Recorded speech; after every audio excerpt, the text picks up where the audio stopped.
We now come to the second bill of the day. Greater London Low Emission Zone Charging Amendment Bill, second reading. Gareth Johnson. Thank you, Madam Deputy Speaker. I beg to move that this bill be read a second time. Madam Deputy Speaker, I brought in this bill to overturn the expansion of the ULEZ scheme simply because it is a cruel form of taxation. It's particularly cruel. It's particularly cruel on the poorest in society. Absolutely. Those people who have an old motor vehicle. Those people who have an old motor vehicle who cannot afford to upgrade it with a scrappage scheme or without a scrappage scheme. They cannot afford to upgrade it and therefore are hit heavily by this scheme. It's also very unfair on businesses, particularly in outer London, who lose out on the business they otherwise would have got from people in the neighbouring counties coming into outer London to assist their businesses by purchasing their goods. Exactly like Harlow. It's unfair on those people. Exactly, it's terrible. It's also unfair on those people who live outside of London, because they have no say on who the London Mayor is. No say at all. It's disgraceful. The border between London and the home counties is not neat. People in my constituency live in Kent, yet have to go into London just to exit their road. The border straddles some roads. This is a border that cannot be avoided by people, and the Mayor of London knows this. He does. He does. Disgraceful. Yes, of course I do. My honourable friend and parliamentary neighbour is making a very impressive start to his speech on this bill, but he and I share roads in Crayford and Dartford where it's different sides of the road depend on what sort of tax that people have to pay, because some people come in from Dartford regularly to Bexley Heath and Crayford to as gardeners, as plumbers, all sorts of people, and they cannot afford this. This is so unfair, particularly as it wasn't in the manifesto of the Mayor when he was last elected. Well said. My friend from Bexley Heath and Crayford makes an absolutely valid point. And I'd go further, actually. I'd say if you think about police officers in the Metropolitan Police area, something like 50% of those police officers live outside of London and commute in. And it's probably a similar sort of percentage for all emergency workers. These are the people that Londoners rely on most. These are the people that are vital for Londoners. And yet they're being hit if their vehicle is not ULEZ compliant with £12.50 every single time they go to work. And worse than that, if they're doing a night shift, they have to pay on the way in and on the way out again. At 3 o'clock in the morning, there may be no public transport. And so therefore, to hit emergency workers by £25 just for doing a night shift is totally and utterly wrong. Yes, of course.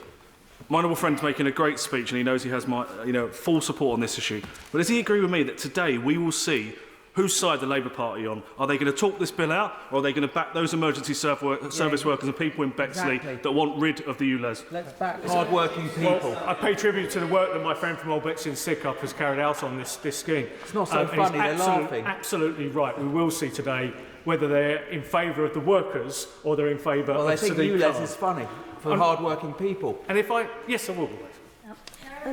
Thank the member for giving way, and I'm following his arguments with interest. In Bristol, we've had the first year of a clean air zone, which was actually imposed on us. It was a requirement by the then Secretary of State at DEFRA, the Right Honourable Member for Suffolk Coastal, because the government had been taken to court by Client Earth for being in breach of air pollution limits. They therefore insisted that we did this in Bristol, and if I get a chance to speak, I will come on to how successful it was. But that seems slightly at odds with what the argument that the Honourable Member's making now, that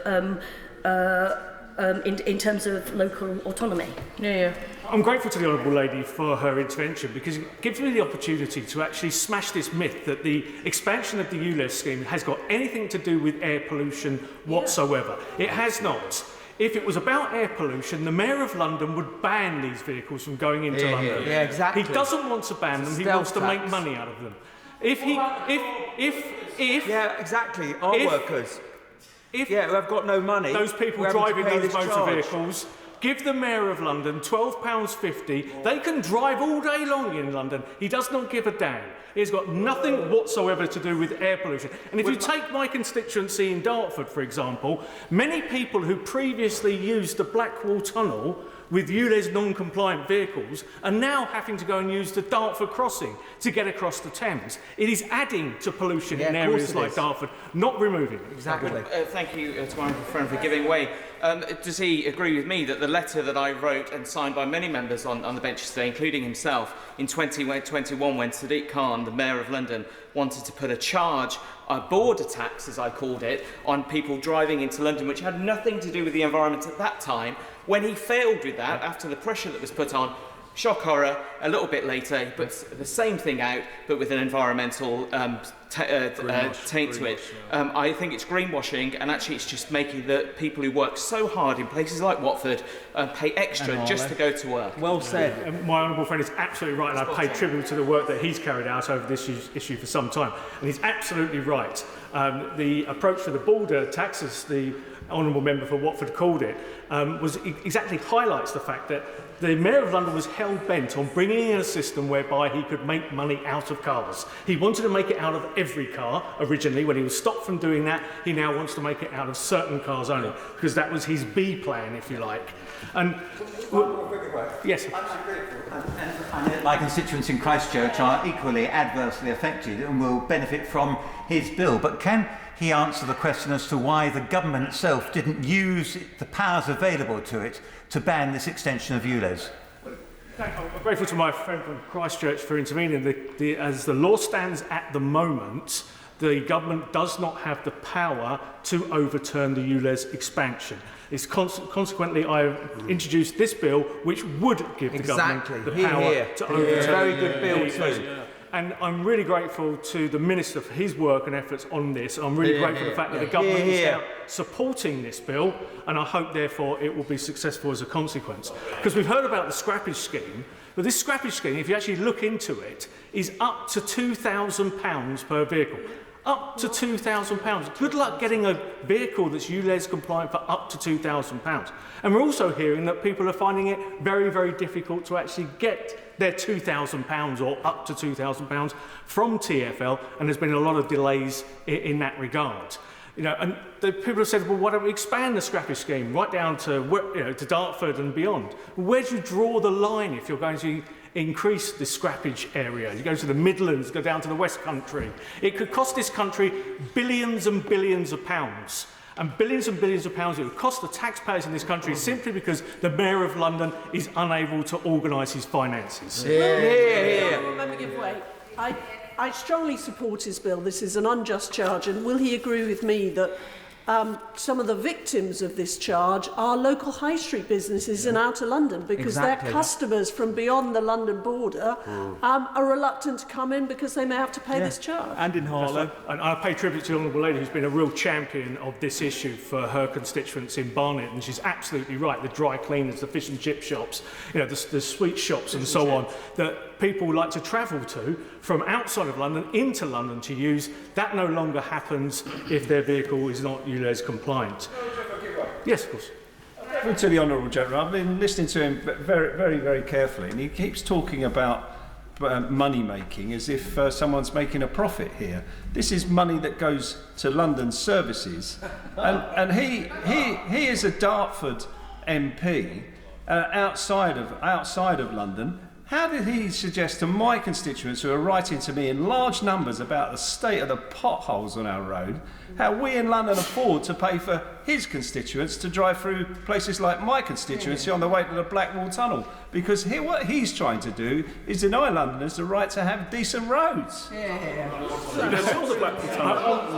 have to say, I'm rather surprised that the Honourable Member for Eltham is standing up supporting what the Mayor of London has done with the ULEZ scheme. Actually, I think if he looked at his inbox carefully, most of his constituents don't like the fact, particularly the poorest in his constituency, don't like the fact that they're having to pay £12.50 just for using their motor vehicles. So I don't feel that actually is something that he will have his constituents on. Okay, I'll give way.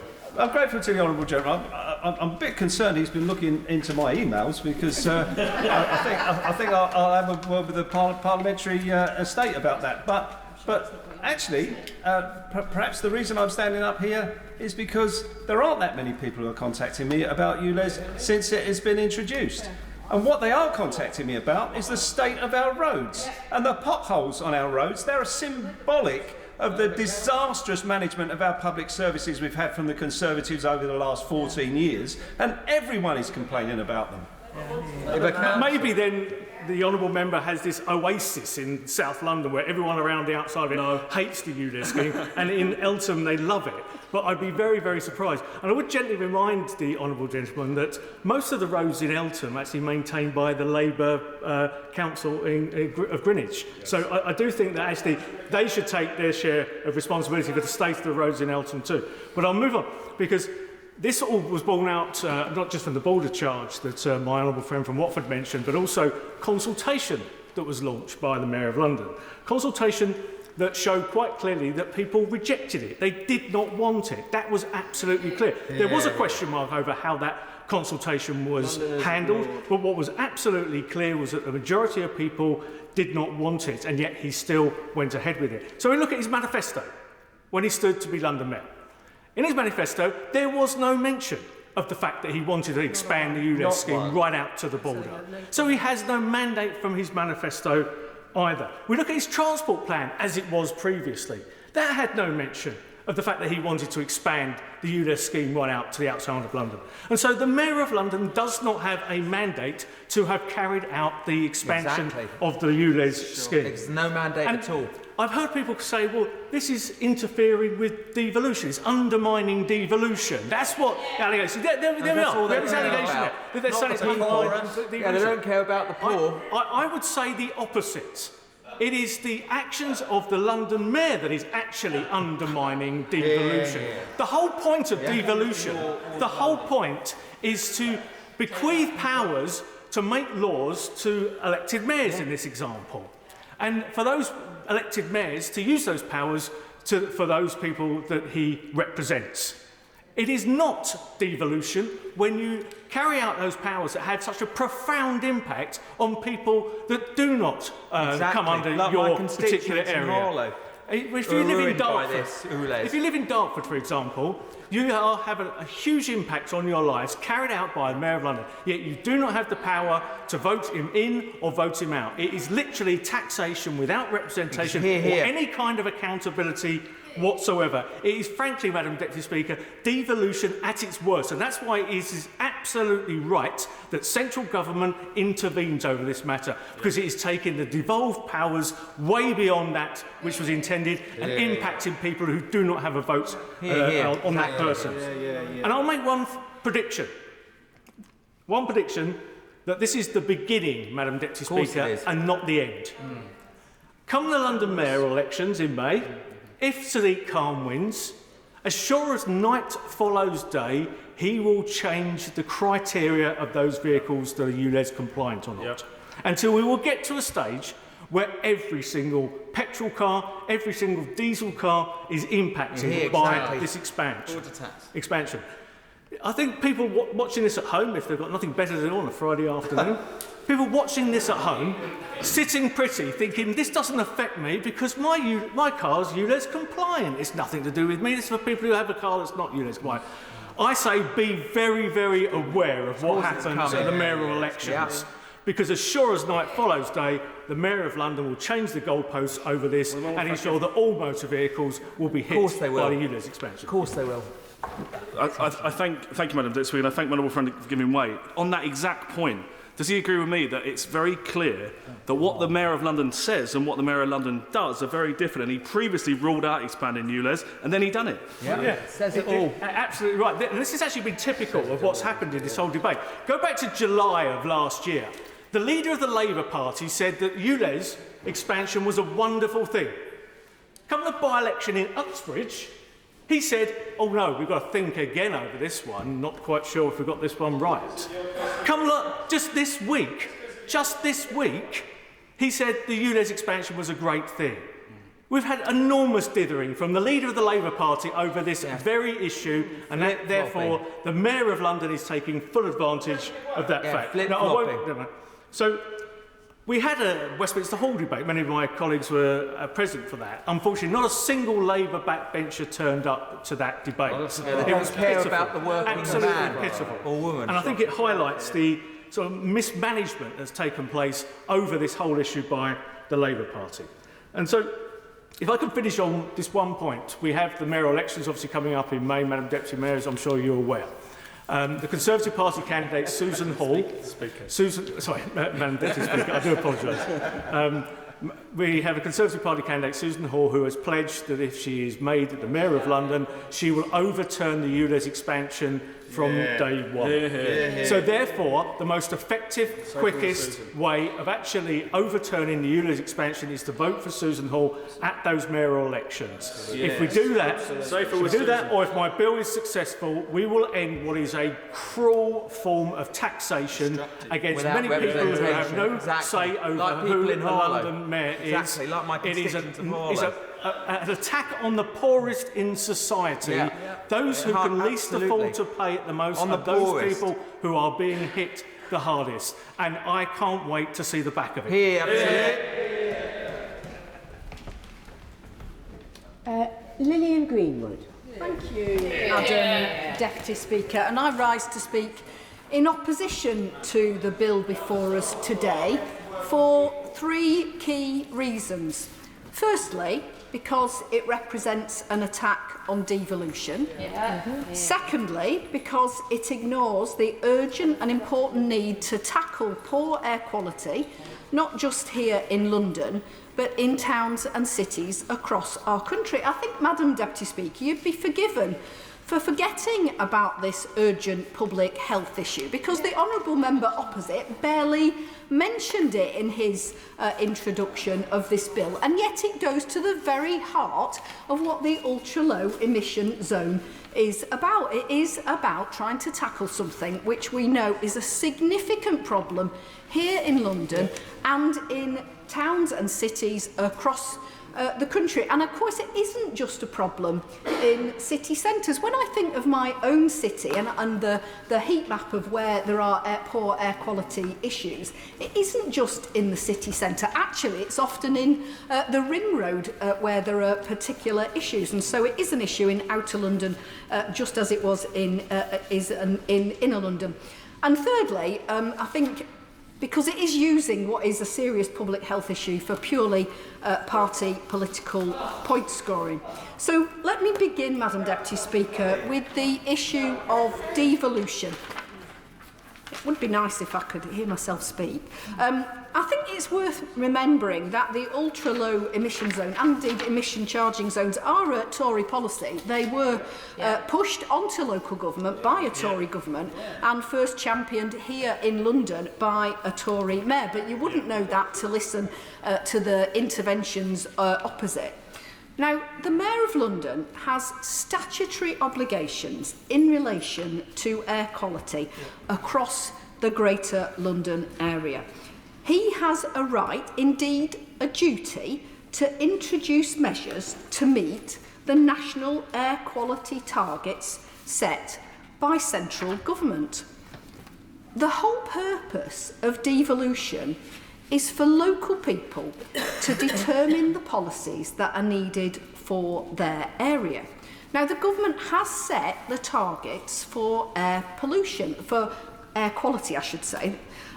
It is for democratically elected mayors and local authorities to run their cities or their counties in the way that works best for their area. Now, I know that that can be controversial. My city is unique, actually, in this country, of having the workplace parking levy, and I wouldn't for one moment say that that has not been controversial. Madam Deputy Speaker, it was incredibly controversial when it was first introduced, which is more than 10 years ago now. And at the time, obviously, you'll remember that under a previous Conservative-led government, there was a huge problem in terms of austerity, and people were really feeling the impacts of that. And so its introduction was actually delayed by a year. But it was about both discouraging people from driving into the city, and it provided an income stream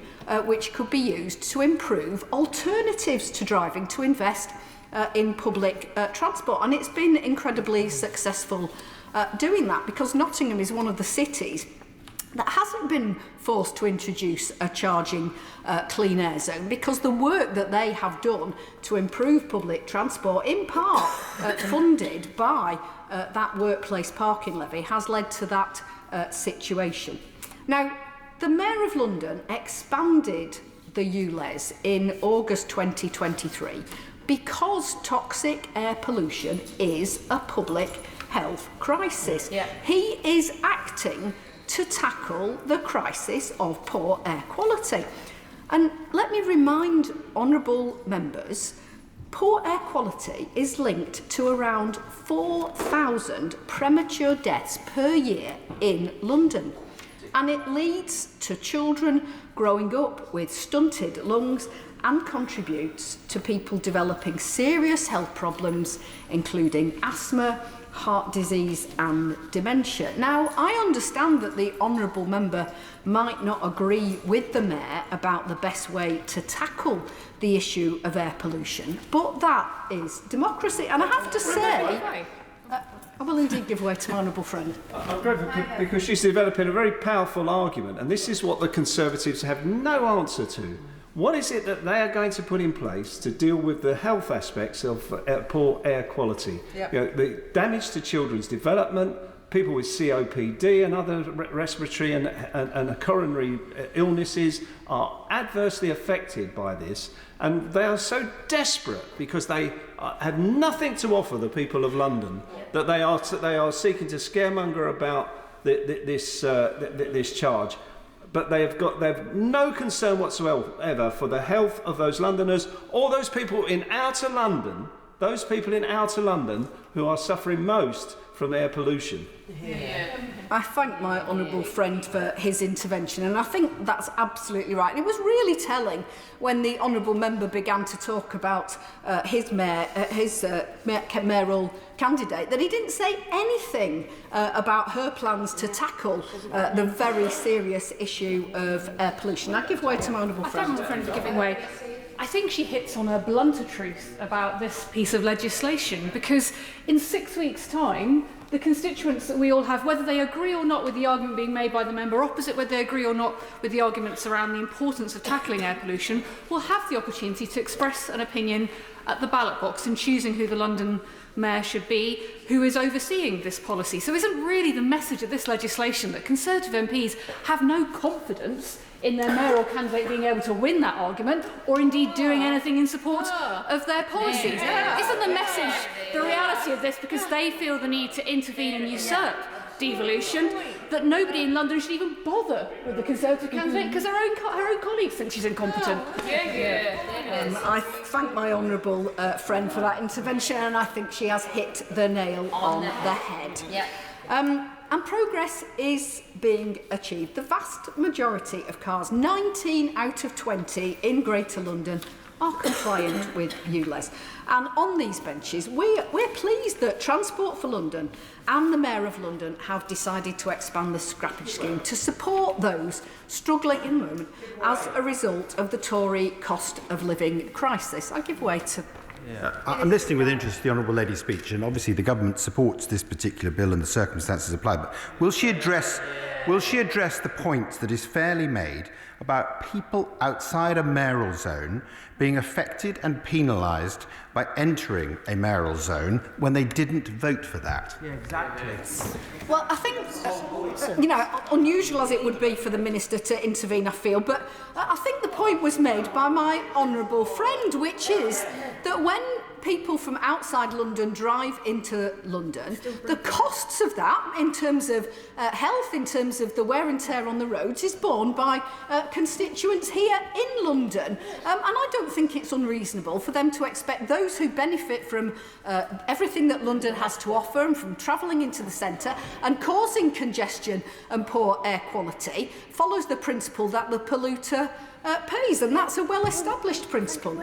I'll give way to my honourable friend. No, honourable friend, give way. And it goes back to what I was saying about the fact that the government insisted that Bristol had a clean air zone, obviously that is going to have a significant impact on people, say from Bath, who drive down through the A4 into my constituency, causing a huge amount of congestion and contributing to the air pollution. But that is basically how politics works. I entirely agree with what my honourable friend has said about it's about the duty of the local politicians is to look after the people in the patch they represent.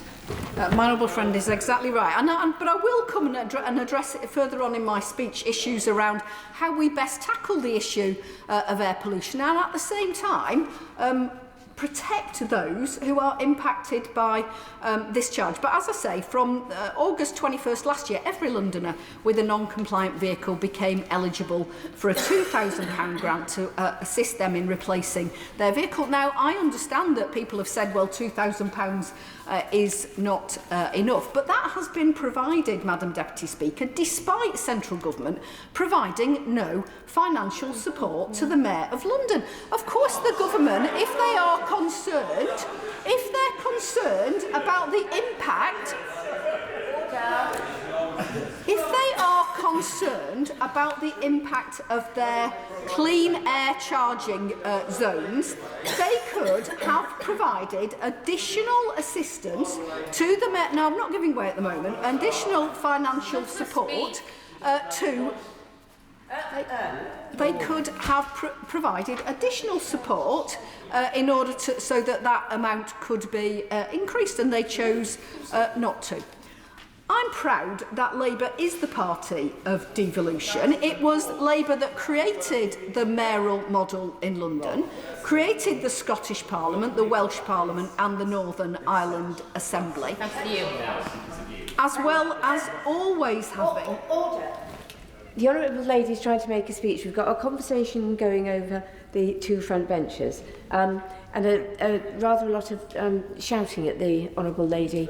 I think we need to listen to the Honourable Lady's speech with respect. Lillian Green. Thank you, Madam Deputy Speaker. As I was saying, as well as always having regional and local decision-making and funding across England, I'm pleased that the next Labour government will build on that record. And indeed, Labour mayors across England are already showing how it's done, whether that's in Manchester or Liverpool or South Yorkshire or West Yorkshire, taking back control of buses, supporting new homes, reforming employment and skills. And Madam Deputy Speaker, I'm very much looking forward to seeing Claire Ward elected as the first Mayor of the East Midlands on the 2nd of May. Sadly, whilst Labour is committed to more devolution, this bill shows that Tories are simply trying to roll it back. Yep. Now, Madam Deputy Speaker, I'd like to say a little more about the issue of air pollution, which, as I say, is at the heart of this bill, and about the strategies to tackle it. As I've already said, we know the problems that poor air quality causes. It affects our health, our environment, and as many as 40,000 people die prematurely each year as a result of poor air quality. The elderly, the unwell and the economically deprived are those most likely to be affected. The government's own estimates say that poor air quality costs the UK economy billions of pounds each year. And I think about my own constituency, and I think about the arguments we had about the workplace parking levy. And actually, lots of the people in the city don't pay workplace parking levy because they simply cannot afford to run a car at all. They are reliant on public transport. But we also know where the problem occurs. Key pollutants, including nitrogen dioxide and fine particulate matter, known as PM2.5, are found in many places, and too many air quality zones in the UK exceed legal limits. The World Health Organization tells us there is no safe level of exposure to fine particulate matter. And we know what causes poor air quality. It comes from several sources: industry, agriculture, homes, businesses, and yes, transport. Now, road transport is responsible for the vast majority of nitrogen oxide concentrations at places in the UK that exceed legal limits, with diesel engines a significant contributor. The number of cars and vans on our roads continues to rise, and congestion has worsened, which increases pollution in itself. Transport also generates a significant proportion of particulate matter from both combustion and wear on tyres and brake pads. Now, cleaner vehicles help to solve the problem, and we have made some progress, but not enough. And there are examples from across the country of the action that can be taken to tackle emissions. Low emission zones are only one tool in the toolbox, and it could well be said that they should be a last resort. Now, as I've said, in my own city, there has been considerable investment in public transport, paid in part by the proceeds from the workplace parking levy. We've had major extensions to our tram network, and Nottingham's municipal bus company introduced new biogas buses years ago, and they have just started the rollout of new electric vehicles. I'm really pleased to see that, and I wouldn't deny that they have had support from central government for some of that investment. For a number of years, the City Council has been operating an anti-idling campaign, and that mirrors similar action in other towns and cities across the UK. It's a multi-pronged approach, not one tool, but multiple tools to try to tackle what is a very serious public health issue. Now, I know that the Department for Transport has supported the development of low-emission buses and taxis, and that is a good thing, because tackling the issue of poor air quality should be about central government working with local councils, working with mayors, rather than dictating to them, as this bill seeks to do. They should be supporting and collaborating with them. And indeed, when I was preparing for today's debate, I went back to the report of 4 select committees back in 2018, which looked at this issue around improving air quality. And that was one of the things that those 4 cross-party select committees came together and recommended, that there should be collaboration and partnership between central government and local authorities and mayors. Because air pollution isn't a problem that can be fixed by central government or local government alone. They need to work together. Now, like the Mayor of London, local authorities are already responsible for meeting air quality targets, but they find it difficult to make changes, partly due to lack of resources, but partly because the changes needed are politically unpalatable, and that, I guess, is what has caused today's debate. And it is a while ago, Mr Deputy Speaker, but back in 2018, that joint report from 4 select committees on improving air quality called for ambitious, coordinated, cross-departmental action. Now, I'm sorry that in some respects the government have failed in this regard. They've prevaricated on removing the most polluting vehicles from our roads. At the time of the 2018 report, we were calling on them to have a more ambitious target for the removal of petrol and diesel cars. At the time, I think they were only committed to removing them by 2040. Now, first of all, they did commit to a more ambitious target to end the sale of petrol and diesel cars. But of course, more recently, they have rowed back from that target. And that in itself makes it more difficult to achieve the improvements that we know are needed. And we've also seen a decision to row back from the electrification of our railways. At the time that was done, it was in favour of bi-mode trains, and that has worrying implications for air quality, but also for carbon emissions and noise. Every time I go to St Pancras station to catch my train home to Nottingham Mr Deputy Speaker. I'm standing on the platform and we have diesel trains because the railway is not electrified all the way to Nottingham.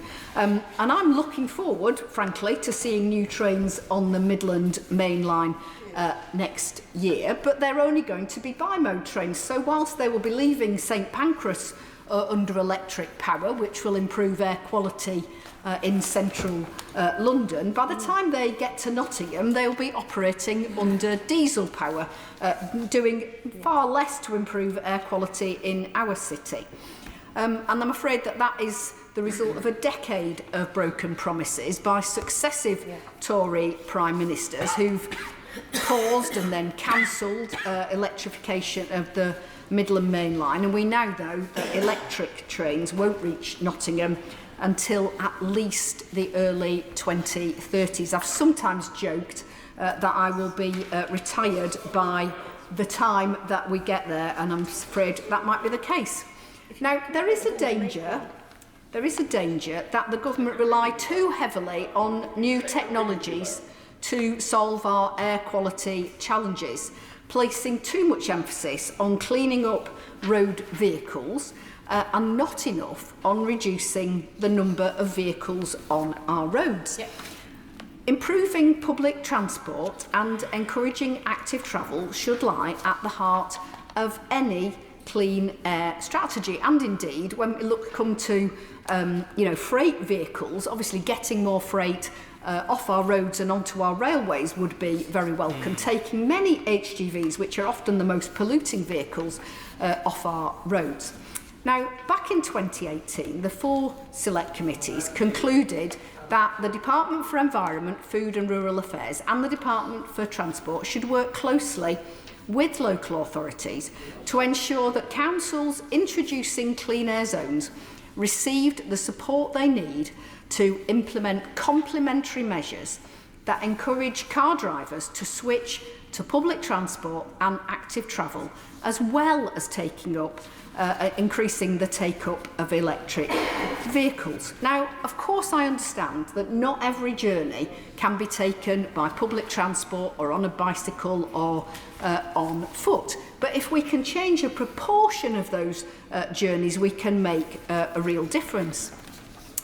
Now, for a while, the party opposite seemed really interested in walking and cycling, and I can see the Minister with responsibility for walking and cycling sitting opposite, but he's not been terribly busy, Mr Deputy Speaker. Yesterday, at Transport Questions, there was not a single Conservative MP standing to ask a question about active travel, and it's really disappointing that they have scaled back their investment in that regard. Now, investment in low-emission buses is great, but the value of such investment is magnified if local authorities also take steps to encourage motorists to opt for buses rather than making journeys by car. And I understand the arguments that the Honourable Member who put forward this bill was making, that people can continue to drive. But of course, it's a disincentive if there is a charge, and that is partly how it operates.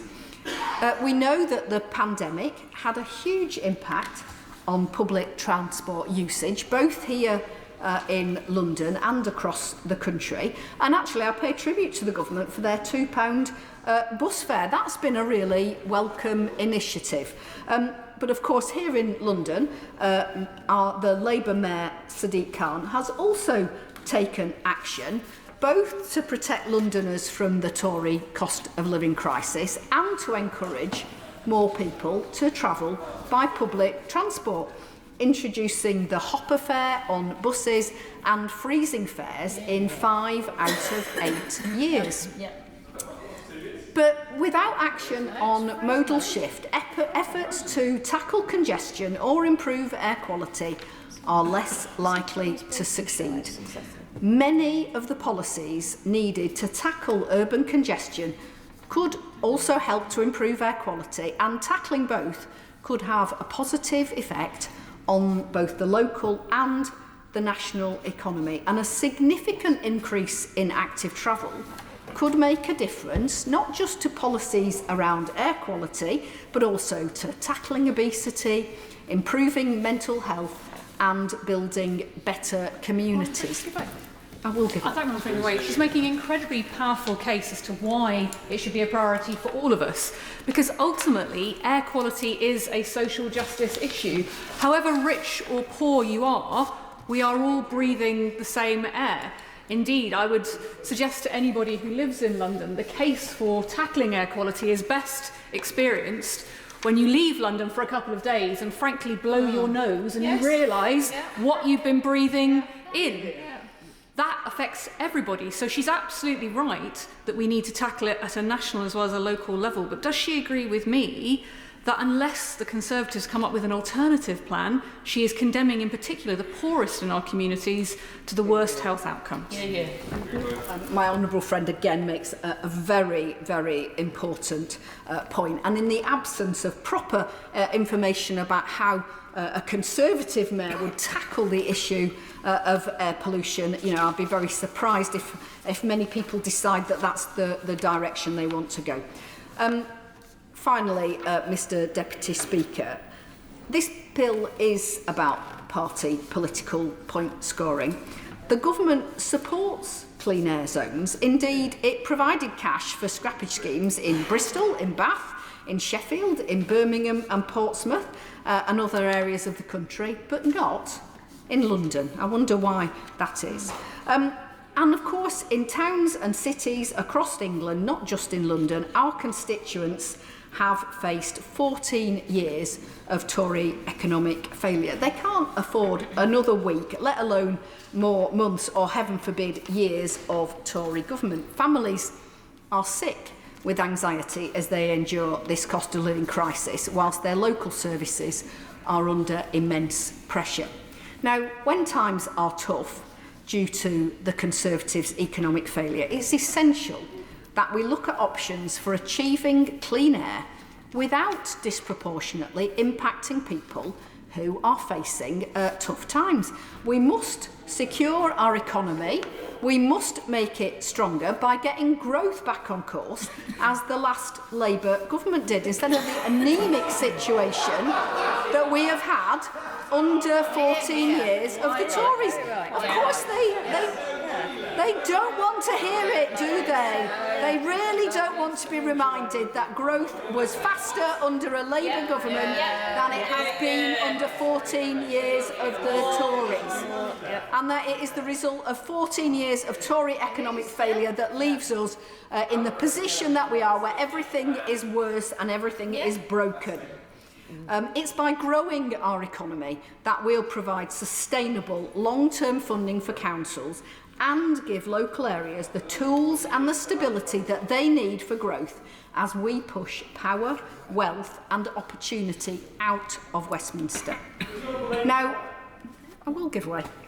Grateful to the Honourable Lady for giving way. She's now been speaking for nearly half an hour, and it's obvious that both she and the Labour Party wish to talk out my bill to overturn the expansion of the ULEZ scheme. Can I ask her what her message is to a lady that I spoke to just recently in my constituency, who said that she couldn't go and visit her sister in Bexley, just a few miles away, because as she was a disabled person, she couldn't use public transport, she couldn't afford to upgrade her car and couldn't afford a taxi. That may not affect people in Nottingham South, but it does affect people in Dartford, and I'll be grateful if she could let me know what she feels is her message to that lady. Look, of course I absolutely understand that people are facing a cost of living crisis. I'm afraid that what the honourable member should have been explaining to that lady is why she is feeling so much worse off after 14 years of a Conservative government, rather than trying to in some way just pin it on a single issue affecting people. Actually, it's down to his government's failure, and he should take some responsibility for that.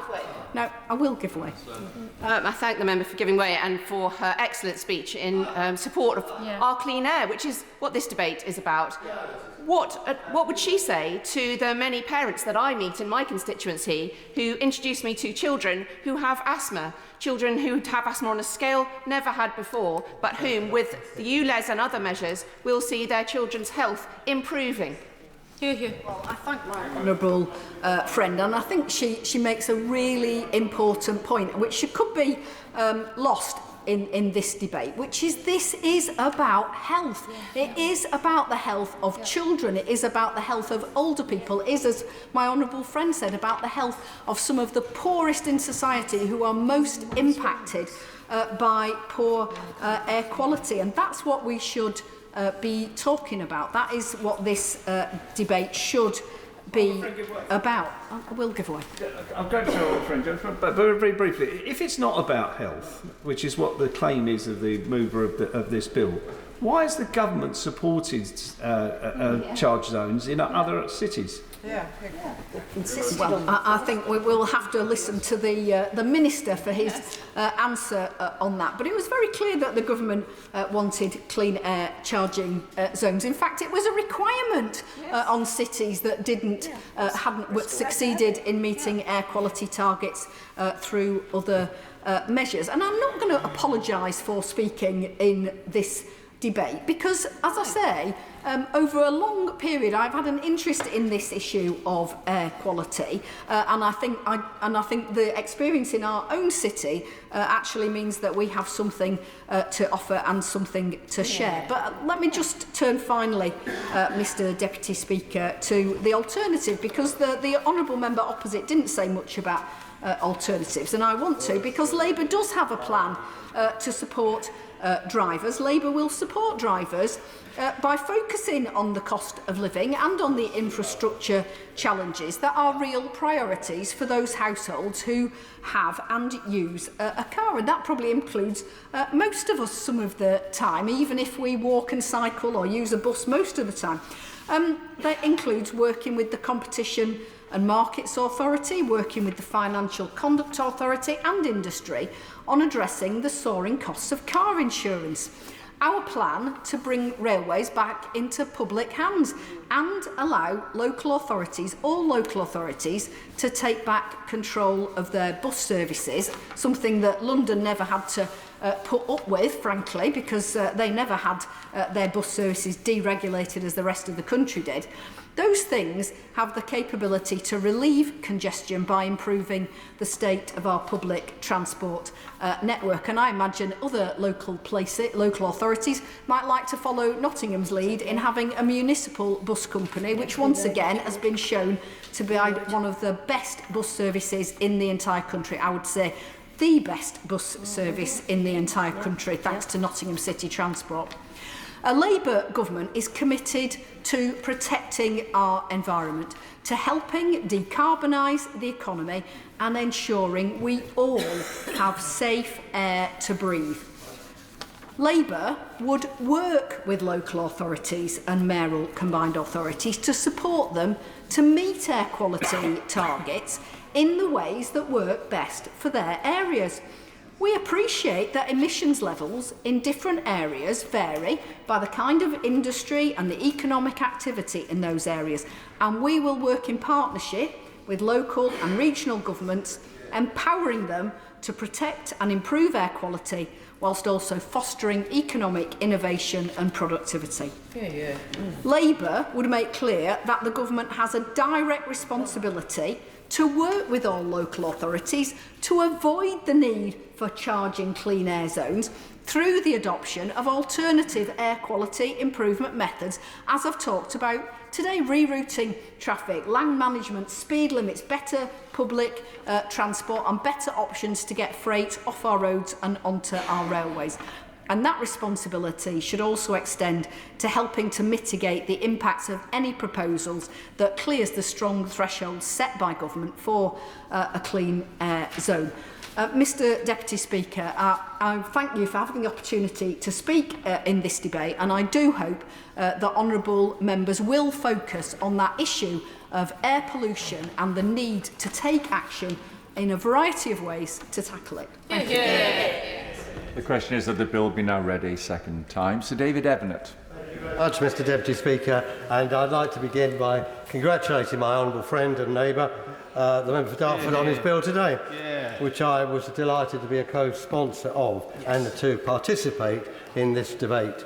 I congratulate my honourable friend on his excellent, informative and constructive speech. And before I say anything else, I was rather disappointed on the member who I have a lot of respect for Nottingham South, when she didn't actually do much about ULEZ. She told us a tour of Nottingham and other parts of Labour Party policy, but what she didn't, and what she showed to me, is a total misunderstanding and never understanding outer London. No, I'm afraid to say, you can barrack me all you like, but she never had a view on outer London. Now, she also made a statement which was fundamentally untrue, saying that this government hadn't bailed out the Mayor of London. Well, Transport for London has been bailed out so many times in the course of the last few years, but she didn't say that. She glossed over the fact of the management of TfL.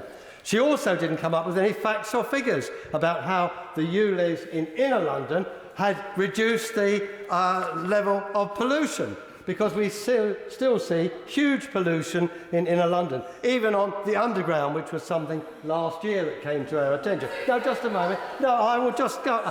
That honourable lady over there would not give way to me, so I'm certainly not going to give way to her. But also, I've not had the opportunity yet to start my speech. And I know the opposition members want to just delay everybody and anything, but I want to speak for my borough of Bexley. We had a long tour about Nottingham, but this ULEZ affects my constituency and my borough, not hers in Nottingham. And therefore, I think I should have a few minutes to get... Well, you didn't get up and ask to intervene, but the others did. However, the expansion of ULEZ is an issue that affects my area and surrounding areas very badly. By blindly copying the approach taken in central and inner London without properly assessing the implications for outer London or the neighbouring areas, this expansion has caused a range of negative social, financial and economic impacts for those who can least afford it. And maybe the honourable member for Eltham, who I have a lot of respect for, maybe he doesn't get it. But we're inundated with people in my borough. Some of them support his party, who think it's unfair to come to Bexley when Bexley has good air quality. So does Bromley. So I'm surprised at him. I have no doubt of what he said is correct, because he's a good friend of mine and an honourable man. But I do not believe that there haven't been people in Eltham who haven't said that they think this is unfair to those who are less well off. And I will give way to him. I'm grateful to him for giving away, but I just want to clarify. I've not said I haven't had any. What I've said is that far more are writing to me about the state of our roads that the government has caused by starving local authorities of investment. Well, of course, recently there have been given local authorities some more money by the government for just 1 month. But what I would say to him is the fault of Greenwich Council, not the government. I thank my honourable friend for giving way. What the honourable member from Eltham failed to point out is actually the Greenwich Borough, and as my honourable friend rightly points out, it is the local council responsible for the roads, have actually been given over £7.8 million by this government through the recent announcement of the Pothole Fund. Well, I'm grateful to my neighbour, friend, honourable member for Old Bexley and Sidcup. I believe this ULEZ extension is a disastrous policy and another example of the London Labour Mayor filling his black hole in his finances. But also, this mayor is no friend of the motorists. We have the 20-mile-an-hour speed limits, the bus lanes 24/7, and congestion charge already on people who need to use their car. My constituents are very angry about this. I'd like to say that our borough is one of the two in London that doesn't have a tube, doesn't have the opportunity of DLR or tram services. And the Mayor of London has never even looked at this to extend anything as a policy. We only have the southeastern rail services and bus services as our public transport. So it's very nice to say we should go on the tube, but we haven't got one. We have to use the car, as do so many people, to get about in our area. The lack of public transport services, and quite a number of them, what we do have, are rather unreliable, have major implications for my constituents and residents in my borough of Bexley.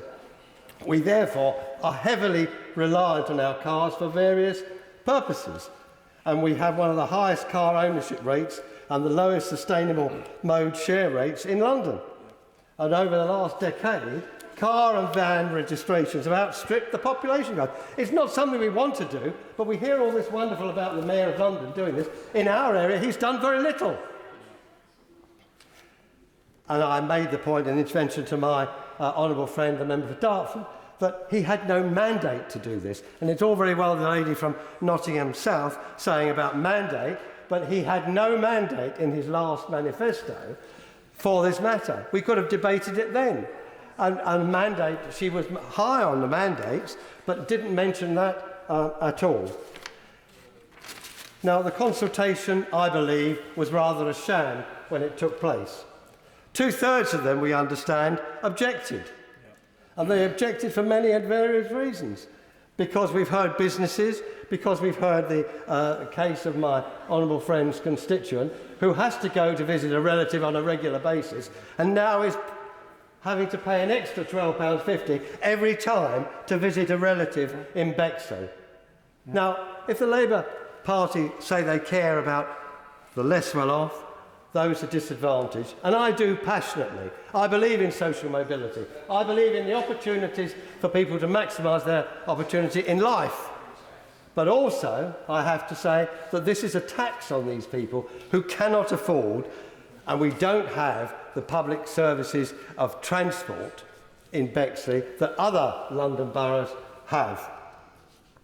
Now, I believe it's also true to say we look at the congestion charge, which has gone up tripled in the last few years. And the non-payment has gone up from 160 to 180. That's more than 2 days' pay for minimum wage earners. And it's reduced to £90 because within 2 weeks, that's still over a day's pay.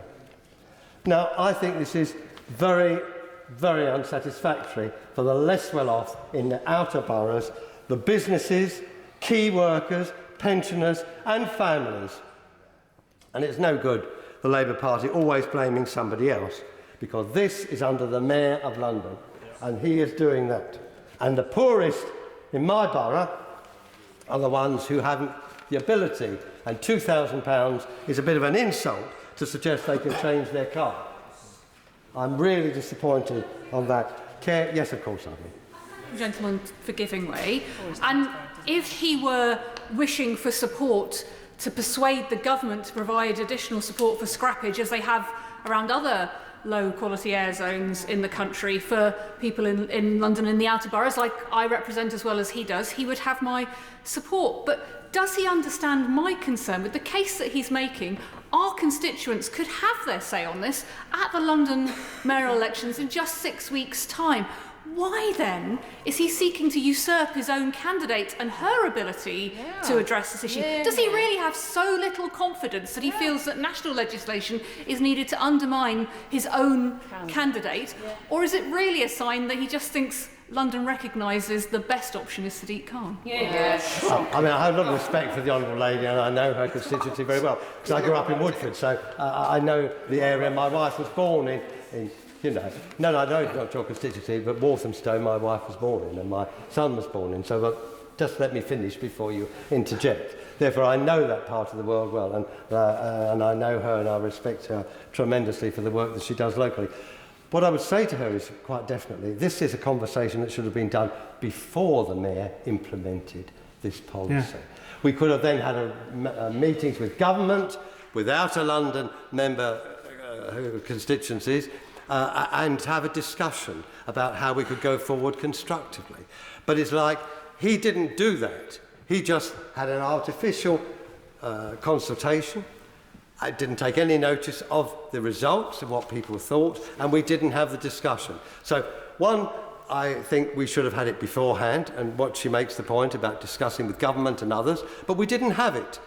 And this government has bailed out the Mayor of London so much That's something the opposition don't like to admit. Over £6 billion. But the other point is, I'm a big supporter of Susan Hall, and I very much hope she will win when it comes to May the 2nd. But I'm interested. I won't reiterate the point, but it's something very important that a lot of care workers have been in touch with me. Some of them coming in to work in my honourable friend, member for Eltham's constituency, and really very cross that they have to pay this £12.50. And the night staff, where it's more difficult to get night staff, are paying £25. Surely that can't be right. Surely it must be looked at again by the Mayor of London, because these are key workers in our area, dealing with a magnificent job that they do, and I'm always supportive of them. If I could just come to a conclusion, because I don't want to take half an hour and not let other people participate, but I really am disappointed. One, that the opposition members speaking so far have tried to make it a general thing across the country. We are looking at London. We don't now, unfortunately, have the debates that we always used to have, just a debate on London issues on a Thursday. Sorry? No, carry on. The point is, that is when we could actually discuss London issues, not Nottingham issues, or not national issues, however important. And air quality is very, very important. But if we're going to do that, as I said about the honourable member for Nottingham South, let's have the figures of how it's improved in inner London. And what about the tube? And what about the pollution that's still there after years of the charge in the centre of London? I welcome my right. I'm going to conclude now. I'm going to conclude. No, I'm going to conclude because I want other people to have a chance. If people take half an hour, it's not very fair on other people who want to speak, whatever they want to say. But I would recommend. I thank my honourable friend who's going to respond on this, and I'm particularly supportive of the Secretary of State for Transport, who I think is doing a brilliant job in the department, and that he is today announced that this bill is something the government will certainly be supporting. So, in conclusion, Mr. Deputy Speaker, because I want other people to have the chance to speak, I think the ULEZ extension was hurried in without the proper discussion and consultation, without thought of what the consequences were, and my constituents are suffering because of this. Kerry McCarthy.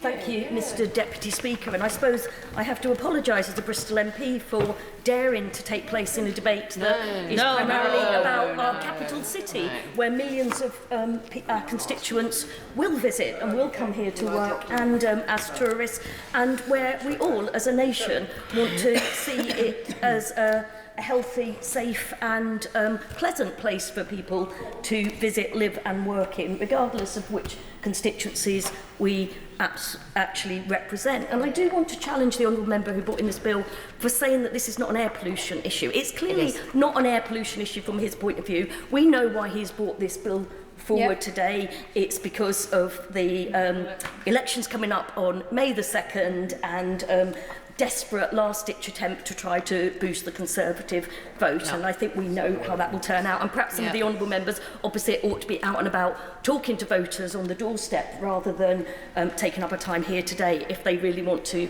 influence the result of that election. So he may not feel, and he's left the chamber now, he may not feel that talking about ULEZ is an air pollution issue. I very much feel that it is, because that is why we, low emissions is very much about that public health issue. And I have to say, in my role as Shadow Climate Change Minister, I quite often get people coming to me about air pollution as though it's primarily a net zero issue. And we've seen some sort of quite, I think quite depressing attempts to make it part of these cultural anti-woke wars against net zero, to try to sort of say net zero comes at a cost. We saw the Secretary of State for Transport actually buy into the whole conspiracy theory about 15-minute cities at party conference, which again is incredibly depressing.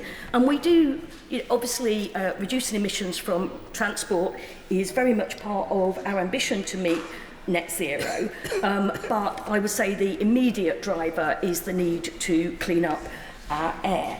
In terms of reducing transport emissions, we have heard some mention about the switch to EVs. That is the long-term objective, obviously, that we want to make sure that all the vehicles on our roads do reach safe emission standards. It was very disappointing, therefore, that the government had that rollback on the 2030 ban on the sale of new petrol and diesel vehicles. The signal that sent to the market, to consumers, was entirely counterproductive. And actually what has been quite reassuring is that although initially there was some resistance within the car manufacturing trade about a 2030 rather than 2035 target, they then got with the programme, and they were actually very critical of the government for doing that rollback because it affected their sales. They'd made the switch, they're producing, and they're still bound by the ZEV mandate. So they're making the new electric vehicles. What we need to see, and this goes into what was being said about people not being able to afford cleaner vehicles and vehicles that are compliant with the ULEZ zone, the most important thing you can do is to develop a second-hand electric vehicle market as quickly as possible. And you do that by increasing the sale of new. It's about, I think the figure's gone down a bit, but it was in the 80% of new EV sales were fleet vehicles. But we know that they then come on the second-hand market pretty quickly. And we've got to bring down the cost of buying EVs, and we do that by promoting, like to see the honourable member for Bexley Heath, I think, is nodding with that. We don't do that by pushing back the ban to 2035. We need to bring that in now. We also need action on charging infrastructure, and I will say thank you to the government. We've got some new money for charging infrastructure in the west of England. Again, I think Bristol is the best place outside London for EV charging infrastructure. But what is lacking is a national strategy to get charging infrastructure in those places where the market will not meet that need, because there just isn't the, whatever the driving equivalent is of footfall. So particularly in our rural areas that depend on tourism, if you go down to Devon and Cornwall, you can charge Exeter services, and then after that it is pretty difficult to find somewhere to charge your car. So I obviously welcome, particularly as somebody who has an EV and can't charge at home because I live in a block of flats, I very much welcome public charging points in Bristol. I spend far too much time I sit in car parks charging my car, doing my Duolingo, practicing my very, very bad Russian, charging my car, and it's quite sad when constituents spot me doing it. But what we need is yes, we need more charging points in our cities, including London, but we absolutely need a nationwide, it's part of national infrastructure, we've got to roll it out to other parts of the country. Yeah. But what I want to really, as I said, I see the immediate imperative not about that drive to reduce transport emissions and help us get to net zero. It is about air pollution, and we know that it has a significant impact on people's health. We've heard that children are particularly affected, and all of us will know that when I was at school there was one girl in my class with asthma. We know now that if you go into any primary school, I would say even the majority of kids have asthma in inner city areas, and they're more vulnerable to breathing in, the airways are smaller, still developing. They're actually closer to the traffic fumes, being small, they breathe more rapidly, and it also means that they're more likely to develop more serious, well, asthma can be very serious, but more serious lung conditions later in life. We also know that it affects fetuses' lung development in utero and increases the chance of miscarriage.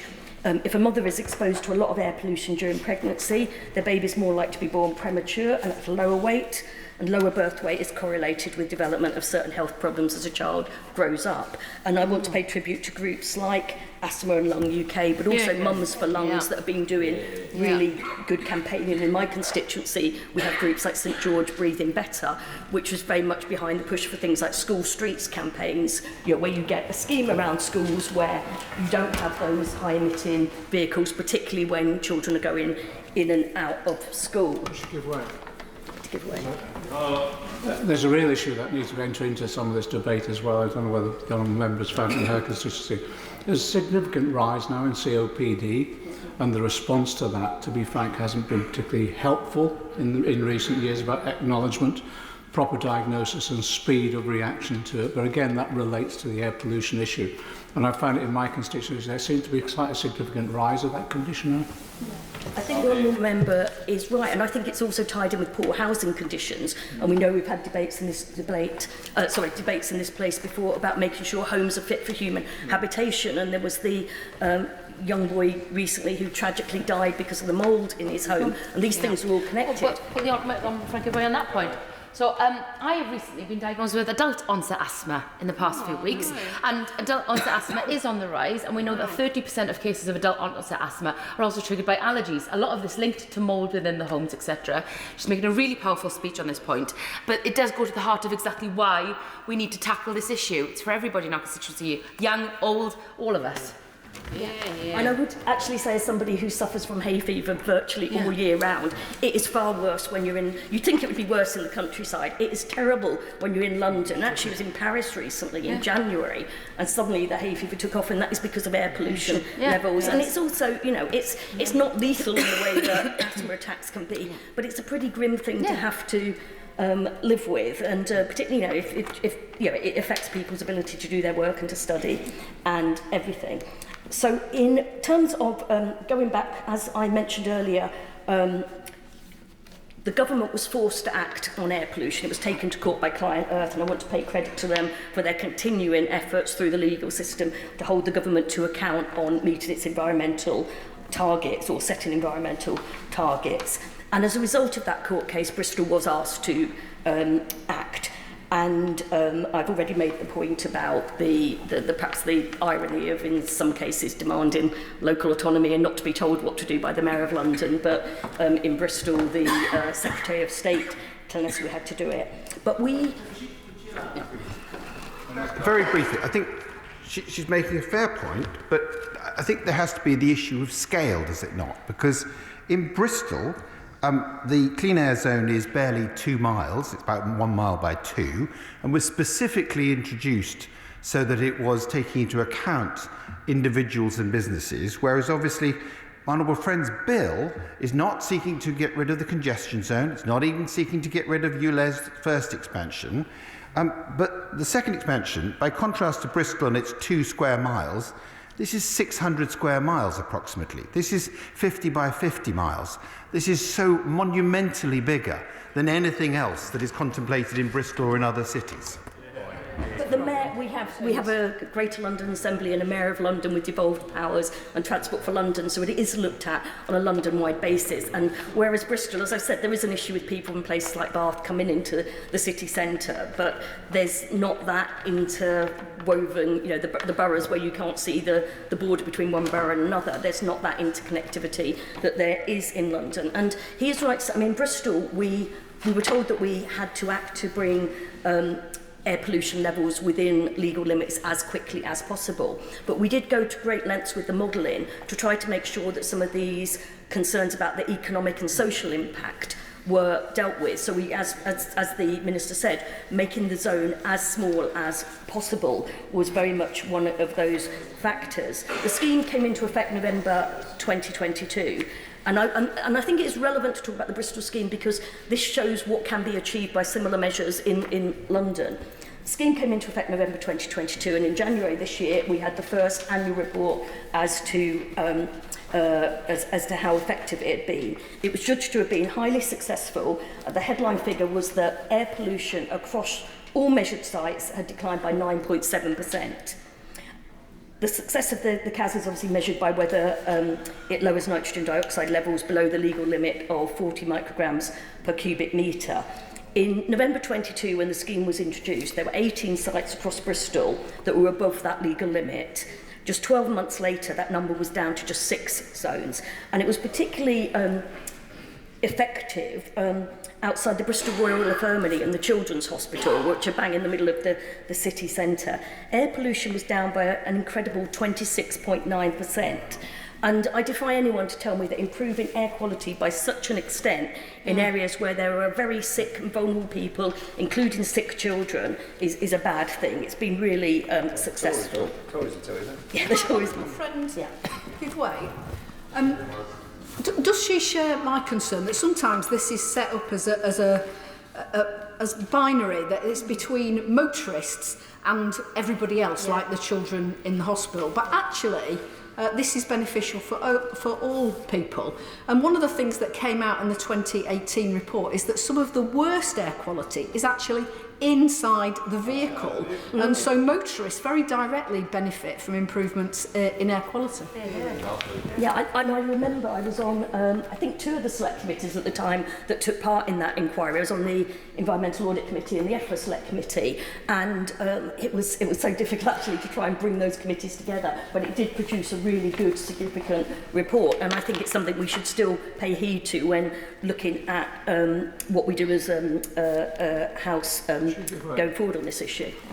There seems to be a focus on motorists. There are a multiplicity of electric vehicles now. I've got one of them. I used to have an electric bike. I now have an electric scooter, not a sit-down scooter. And I find that in my constituency is particularly effective. To be frank, though, my constituents do frown when I turn up as the MP who they think should be delivering a pizza, but there are a multiplicity of vehicle options now that we have that we can deploy that can tackle some of the air pollution problems, and there needs to be more incentives, I think, from central government to develop that multiplicity. The right honourable member is absolutely correct. I did have an e-bike. It was actually stolen from inside the House of the Parliament after it was when the Queen was. You'd think there would be nowhere more secure, but when the Queen was lying in state, whoever acts as her security removed all the bikes and took off a £130 lock with presumably angle grinders or something, and my bike was not seen again. And try explain to that insurance company that it was actually people from Buckingham Palace or I don't know the Queen's lying in state people that took the lock off, but that's another story. But I think he's entirely right. I mean, when I had the Shadow Green Transport brief, there's so much. I mean, e-bikes I think are hugely important in terms of allowing people to just do those longer journeys, and perhaps I couldn't make it up the hills in Bristol without a bit of extra help from an e-bike. But I think in terms of delivery vehicles, and that is one of the issues about deliveries inside these areas covered by zones, if we can have hubs outside the city centres and have electric vans or e-cargo bikes making those deliveries, that could have a huge impact. And obviously everybody delivering the food deliveries and that, they really ought to be in clean modes of transport. I'm conscious of time, so I just want to sort of finish off the final point about the Bristol scheme. There were concerns that it would lead people to take diversions and increase pollution outside the area of the clean air zone, but actually air pollution outside the zone has been measured as down 7.8% as well, because it had encouraged that modal shift in people. I appreciate that it's not always affordable for people to make that shift in vehicles, but it has happened. Another concern opponents raised was that CAS would harm the local economy and communities by discouraging people from coming into the city centre. In fact, it was the opposite. Retail footfall across 4 major retail hotspots in central Bristol actually rose from the previous year. There was also an argument that people would become isolated and stuck at home because they couldn't afford to pay the £9 charge. But again, that wasn't the case. The number of journeys into or through the CAS per month was higher at the end of the year than at the start of the scheme. And the percentage of journeys that were compliant rose every single month. So this is what you'd want to achieve. It's the same way with, say, the landfill tax. The landfill tax isn't about raising money because lots of people are sending stuff to landfill. And actually, effective landfill tax, you want the revenues to go down and down year on year. There's actually an issue about the fact it's not keeping pace with inflation at the moment. But assuming it's effective, the revenues will dwindle because it's the behaviour change that you want to make happen. So nobody, as I said, we didn't think it was... We wouldn't ideally have introduced a clean air zone, but we've made it work. It is also worth noting that the government takes £2 from every £9 CAS charge, which we would very much like to be able to spend in Bristol instead. Well, when you're talking about the effectiveness of a clean air zone, don't you need to look at... It's quite difficult because it's not whether vehicle numbers or go down, it's whether they are higher or lower than they would have been if you'd done nothing. So when thinking about the effectiveness of the ULEZ in central London, for example, it's modelling what it would have been if you hadn't had ULEZ, rather than looking at just whether the numbers have gone up or gone down. It is exactly. It's very complicated modelling involved. And I think also, if you can use measures like this to take some cars off the road, it increases the attractiveness of public transport, because frankly the buses can get to where they're meant to be without being stuck in traffic. And in my constituency, where there's often not... She's making the exact argument in support of the bill of having small congestion zones in the centre of cities, allowing the public transport, of course, to do that, but not 600 square mile massive congestion zones in the present expanded ULEZ.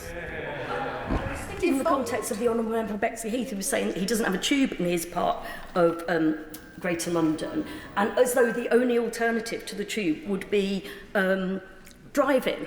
And we want to make sure, you know, that across London has a pretty decent bus system, but we need to make sure that people have the alternative. And again, I'm going to say something nice because we've just had confirmation today that First Bus has got funding under the next wave of the Zebra scheme to turn all our buses into electric vehicles. We have been experimenting with biogas, but that will do an awful lot. And actually, we do have some clean, as I said, biogas buses, and the leader of the Labour Party got to drive one on one of his previous visits to the city, which he was like a little boy with a new toy, it has to be said. I think he greatly enjoyed it. But measures like that.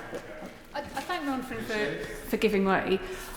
Given that the evidence shows that ULEZ has actually cut by almost half the pollution in central London, the challenge that the Minister is presenting slightly misreads how people travel around London. And as Outer London MP, I'm acutely conscious that people drive within the borough as well to work, and within and between Outer London boroughs as well. So the idea that you would get the same impact about reducing pollution just by focusing on the centre misses the challenge that we're all trying to address. Nobody's saying this is easy, nobody's saying this isn't controversial, but the reality about air quality, as somebody who has the North Circular running through her constituency and sees that pollution, visibly sees the children struggling and people struggling with the conscience, and I'm sure in South London that is too, we know we have to look at the way in which people travel around London to understand the best way of tackling these issues. That it can't just be an in theory, it has to be an in practice model, does it not?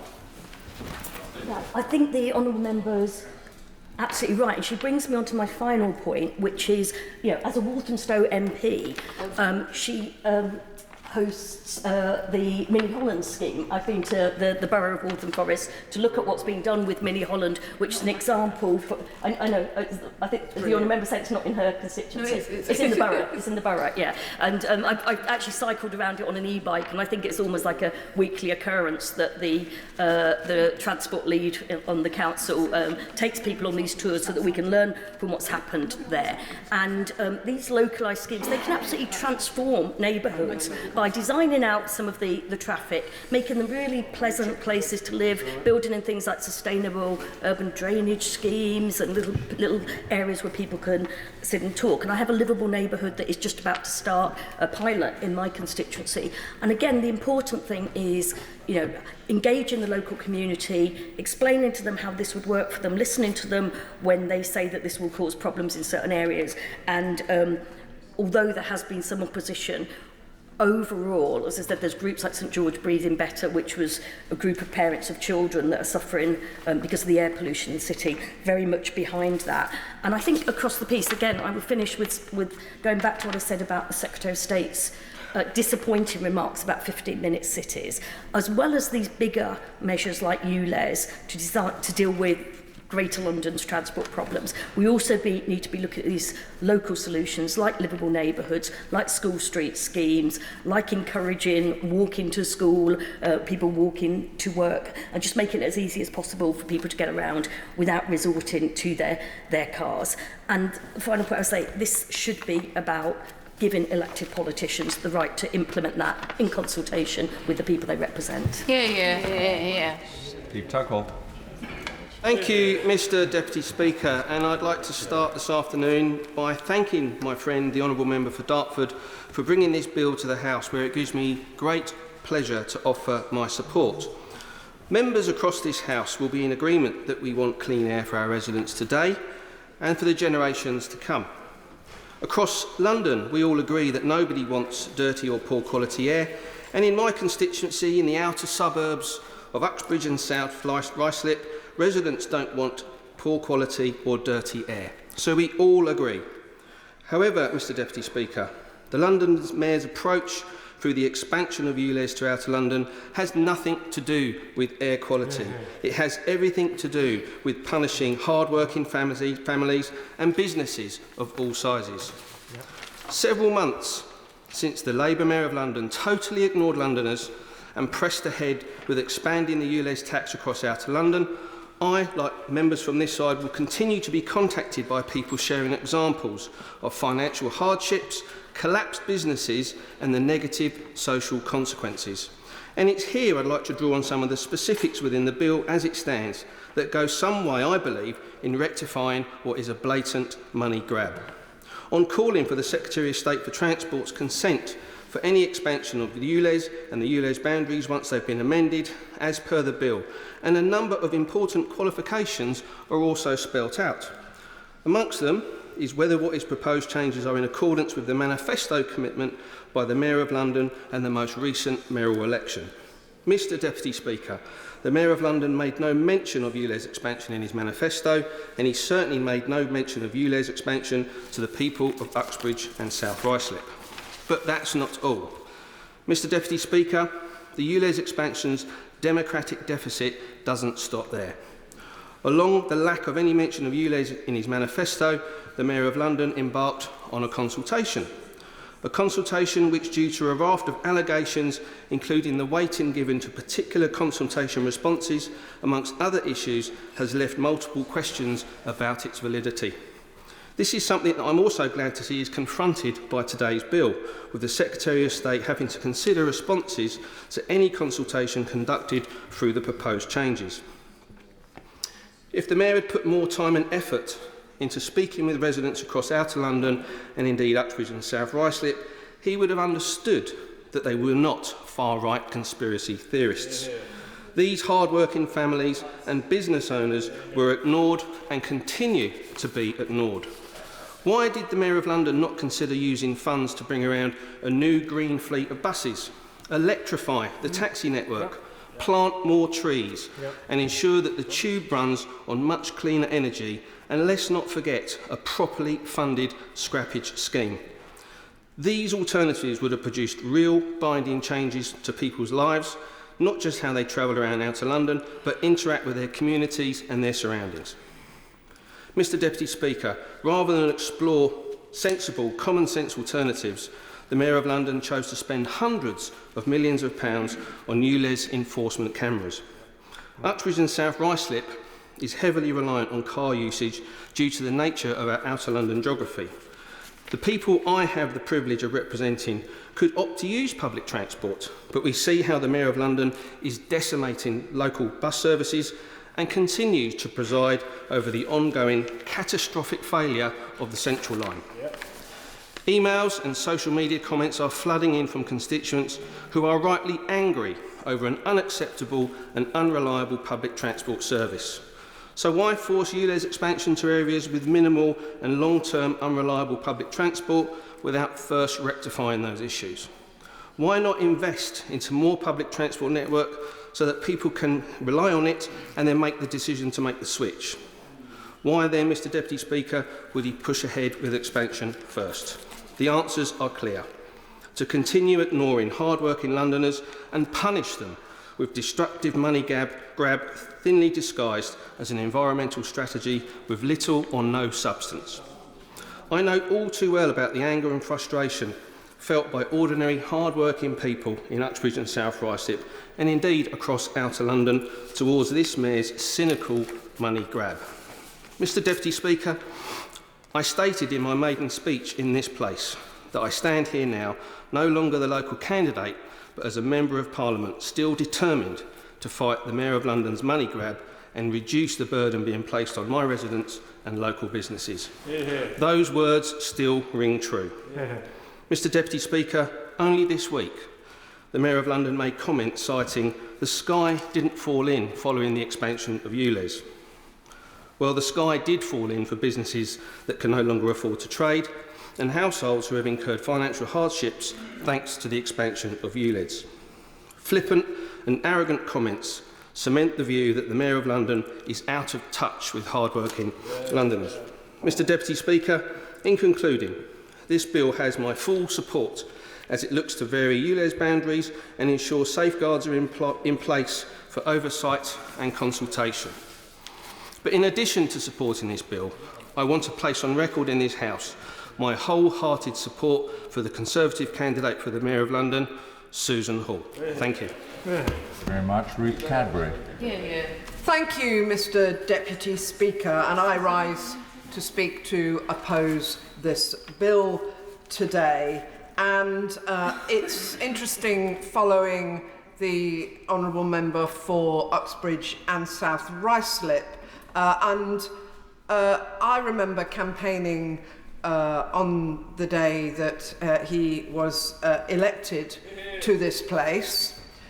And I remember talking to residents, saying we're going to vote, and we're not going to vote Labour as we have always done before, because we'll have to pay to drive on our local roads £12.50 every day. So my colleague in particular house said, well, how will it affect you? You know, what car do you drive? And the guy said, well, there it is, it's a Toyota Prius.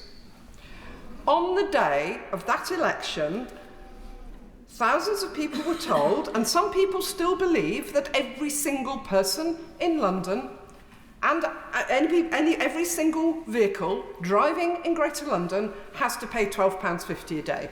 Not true. And that myth is still going around. Now, I do not want to undermine the fact that, yes, there are about 5% of vehicles in London that are currently non-compliant. And I accept that that has caused people who drive non-compliant vehicles for work or for personal use required them to make decisions, as other people did when the original ULEZ boundary came in. And I will come to that aspect of the scrappage scheme later in my speech. So,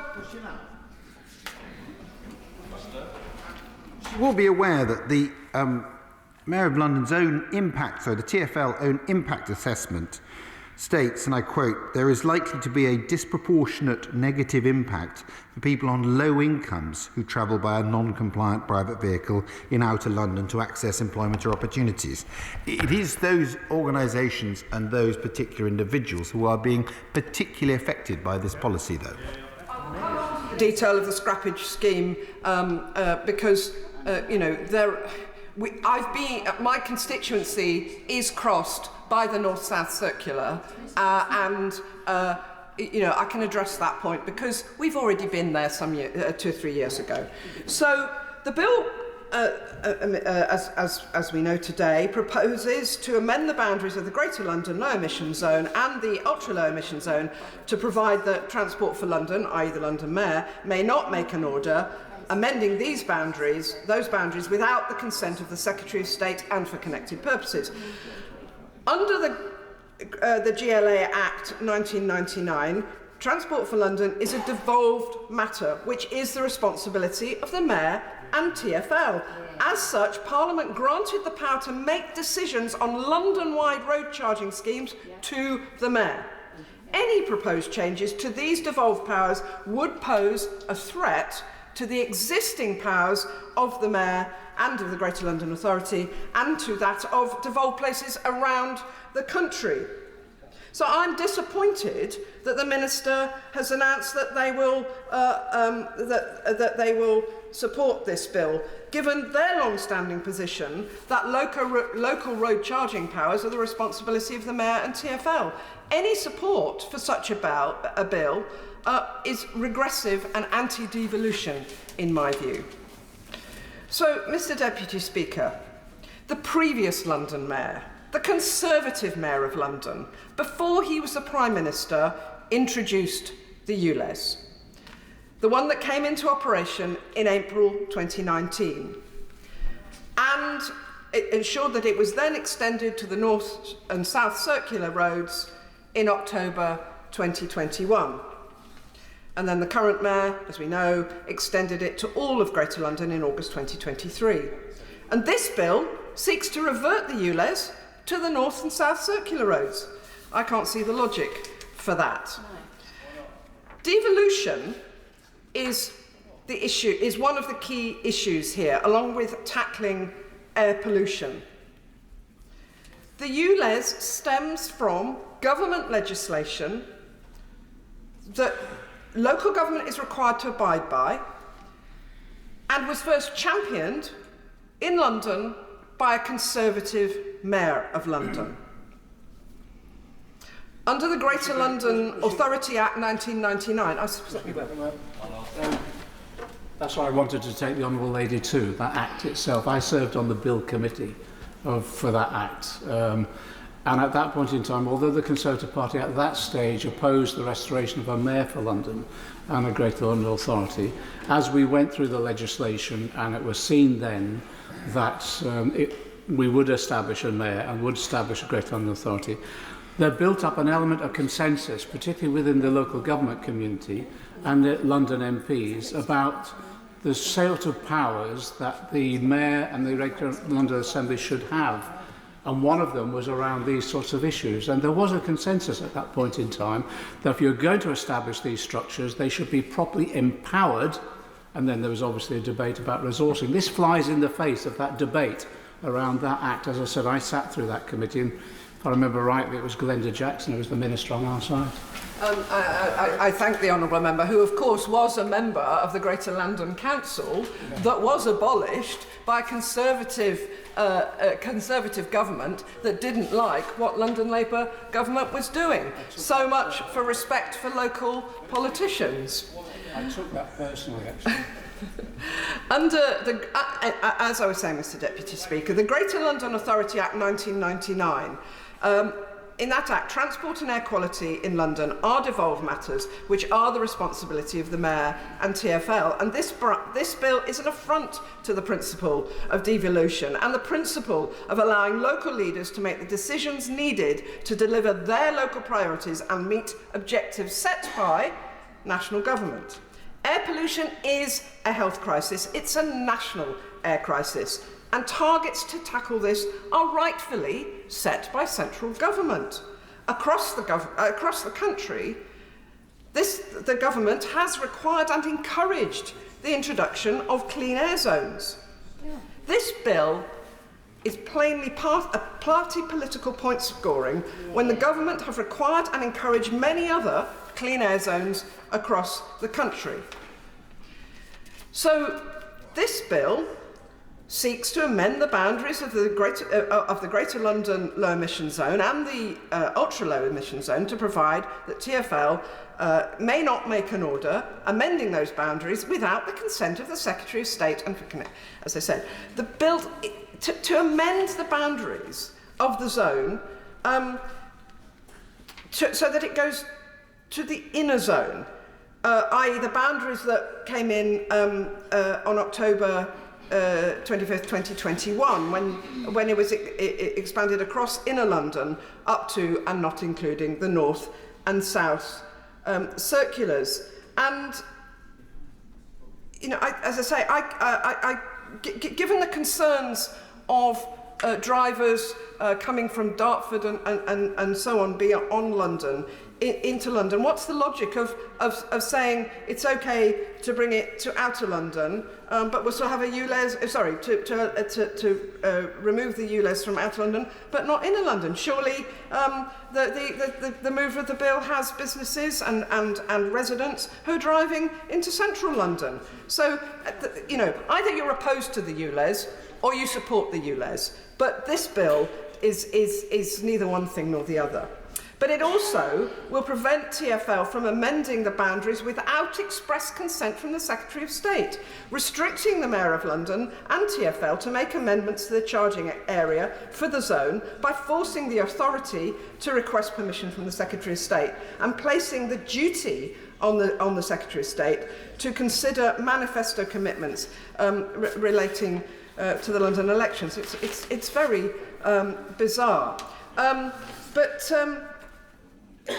it's also it's not extending the same support. It's making contradictory decisions in different parts of the country.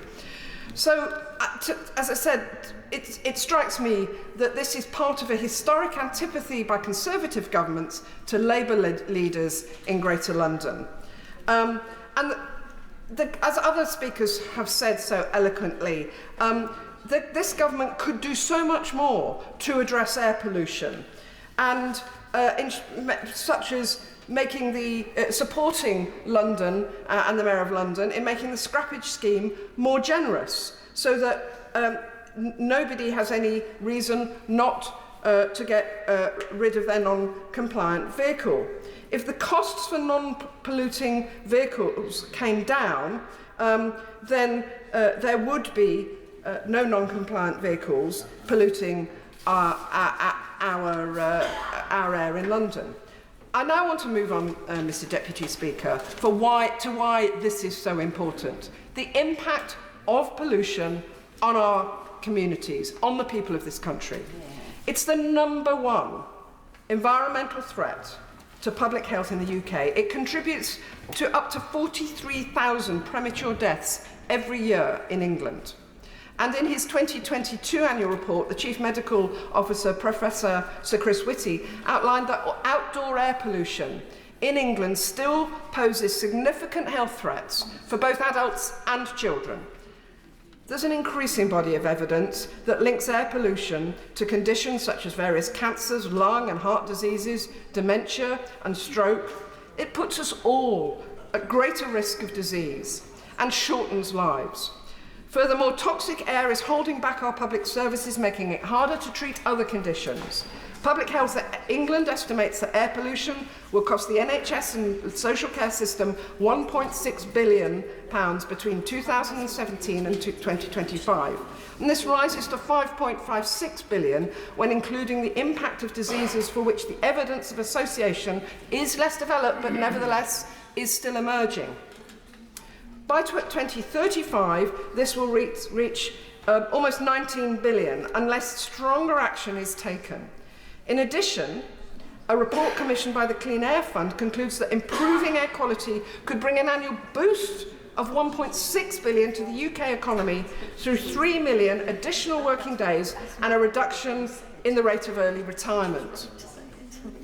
In London, in 2019, toxic air contributed to about 4,000 premature deaths. The greatest number of deaths attributable to air pollution were in outer London boroughs, mainly due to the higher proportion of elderly people in these areas who are more vulnerable to the impacts of air pollution. And I remember, I hardly see her now, but a wonderful tenant activist in Brentford that I worked with when I was a councillor. She has COPD. She was confined to bed about 15 years ago. She hasn't been able to leave her flat and leave her bedroom because of COPD. She's lived all her life in Brentford, which has always had very, very high air pollution from the coke works and from the proximity to the A4 and the M4.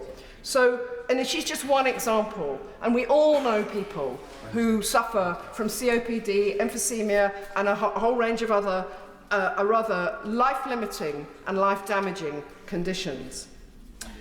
If no further action is taken to reduce air pollution, around 550,000 Londoners will develop diseases relating to poor air quality in the next 30 years. In this case, the cost of the NHS and social care system in London alone is estimated to be 10.4 billion by 2050. Over 500,000 Londoners suffer from asthma and are more vulnerable to the effects of toxic air, with more than half of these people living in outer London. And toxic air is a social justice issue, with the poorest Londoners and Londoners from ethnic minority backgrounds least likely to own a car, but also worst affected by toxic air. Only 5% of the lowest income Londoners own a car, yet they're more likely to suffer from toxic air. Half of all the children admitted to hospital due to asthma in London are from minority ethnic backgrounds. And how can we ever forget the case of Ella Kissy Deborah? She's the first person in the world to have air pollution listed as a cause of death on her death certificate. And she was a child. She grew up in a flat overlooking a busy road in southeast London. I've met Ella's mother. I've also worked with campaign groups like Mums for Lungs. It's mothers, it's parents who are campaigning for us to do the right thing, who support the ULEZ and ask us, and I've had 2 or 3 emails already this week asking me to oppose this bill. Now I want to say a little bit about my constituency and why this matters.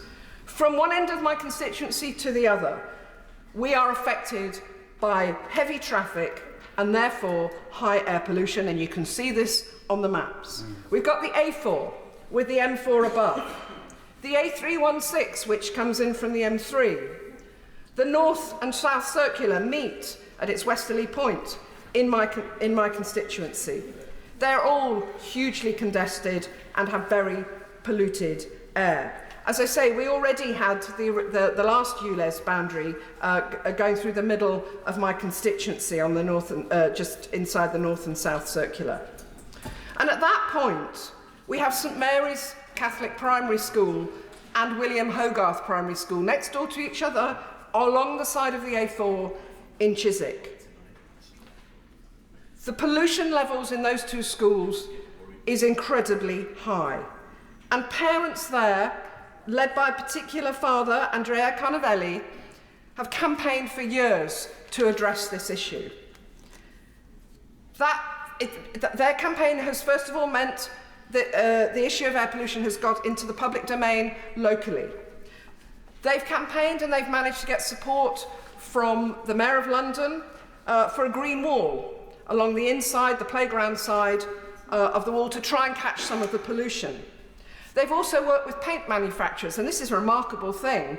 You can reduce the air pollution levels inside a classroom with a particular paint that actually reduces the pollution levels. Now, they were donated this paint in order to do measurements and assessments so that everybody could see its efficacy for this purpose. Sadly, this is all too expensive for schools to be able to buy because it's so specialist. But that is the sort of thing that the government should be supporting. But meanwhile, you know, until air pollution levels drop, and they are starting to drop, I'm about to go on to that, St Mary's and William Hogarth and other schools in my constituency and across London, those children will be going to school in classrooms and playing in playgrounds and walking and cycling and to and from school in environments that are limiting their life expectancy. And I want to just focus, I just want to pick up on 2 letters I got from parents this week.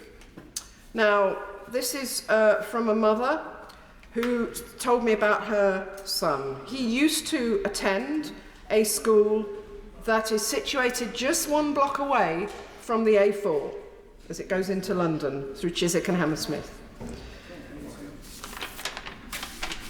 He used to suffer from asthma, and he used to tell us how he could breathe so much better when we were away from London. He's died from cancer. And his mother said, although his primary tumour was in his left humerus, he died from the bone cancer which had spread to his lungs, and we now suspect that it had been in his lungs for quite some time.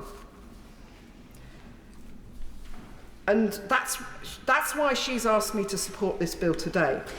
But she added another thing in her note. She said, when I took my son to hospital once for something completely unrelated to his cancer, I was on a ward with him and 3 other children who all had breathing difficulties.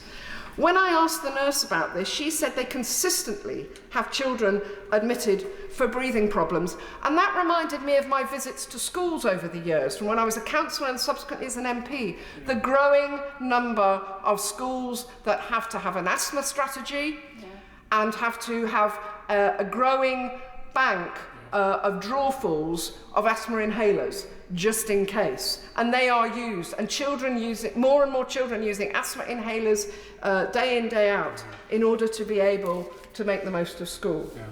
And our second email, just in a way more general, but still, this is still explaining from a constituent's point of view why I'm opposing this bill today.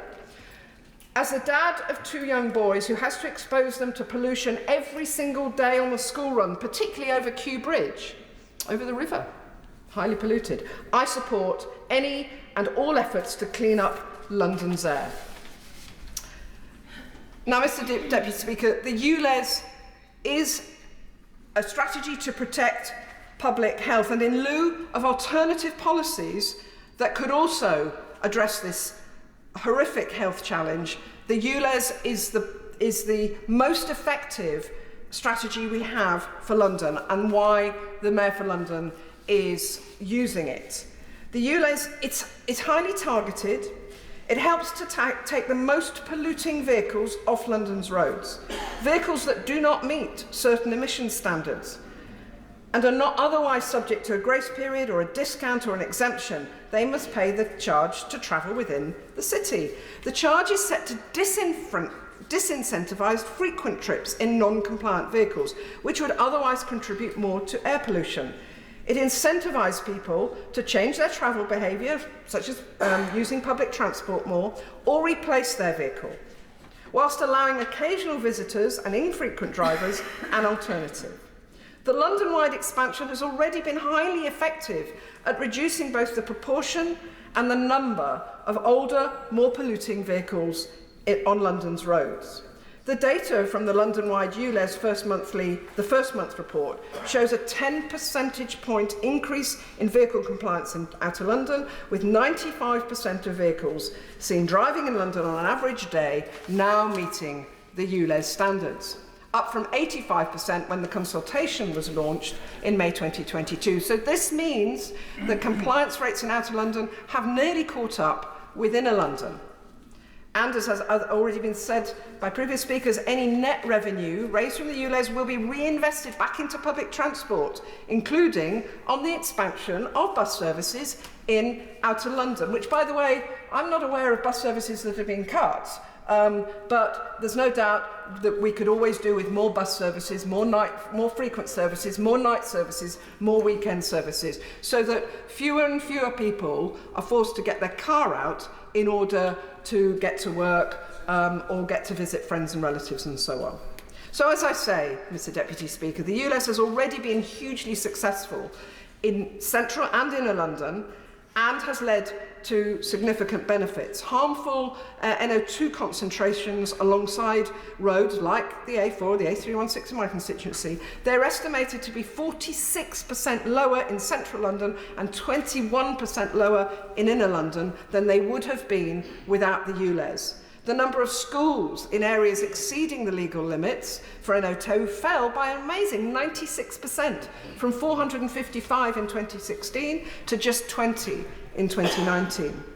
Now, Mums for Lungs, as I've already mentioned, have told us that the key are keen to remind us of these figures, and also say that on an average day there were 77,000 fewer unique non-compliant vehicles compared with June 23, as well as an overall reduction of vehicles within the ULEZ zone of 48,000 fewer vehicles per day, fewer non-compliant vehicles today. The ULEZ has helped to reduce all harmful NOx by 46% and 21 in inner London, as I've just said.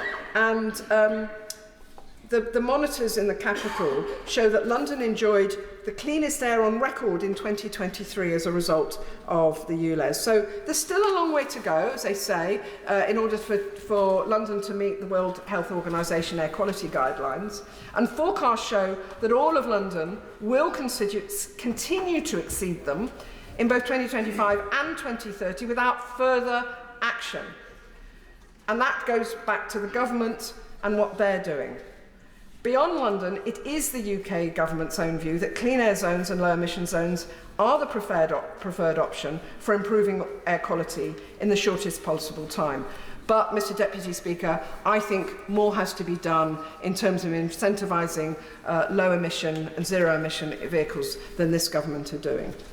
So, the expected benefits of expanding the ULEZ, and as I say, we're already beginning to see them, but it's estimated that 5 million more people, including the constituents of some of the members opposite, 5 million more people are expected to breathe cleaner air as a result of the expanded ULEZ to Outer London. And modelling suggests that it's expected, the current ULEZ is expected to reduce PM 2.5 exhaust emissions in Outer London by nearly 16%, leading to a 1.5% overall reduction in PM 2.5 emissions, and they're the ones that cause severe lung disease. So it'll lead to a reduction in nearly 10% of nitrogen oxide emissions in Outer London, and 146,000 fewer car trips overall, a nearly 2% reduction. And as one of my colleagues has said earlier, remember that it's the worst way to breathe in air, the worst place to be in terms of air pollution is inside a car. So the fewer car trips are being made, that should mean that there are fewer people being exposed to inside car emissions as well as externally. So let me just finish these stats. Though it is expected to save 27,000 tonnes of CO2 emissions in Outer London. So not just an air pollution, but a climate change win.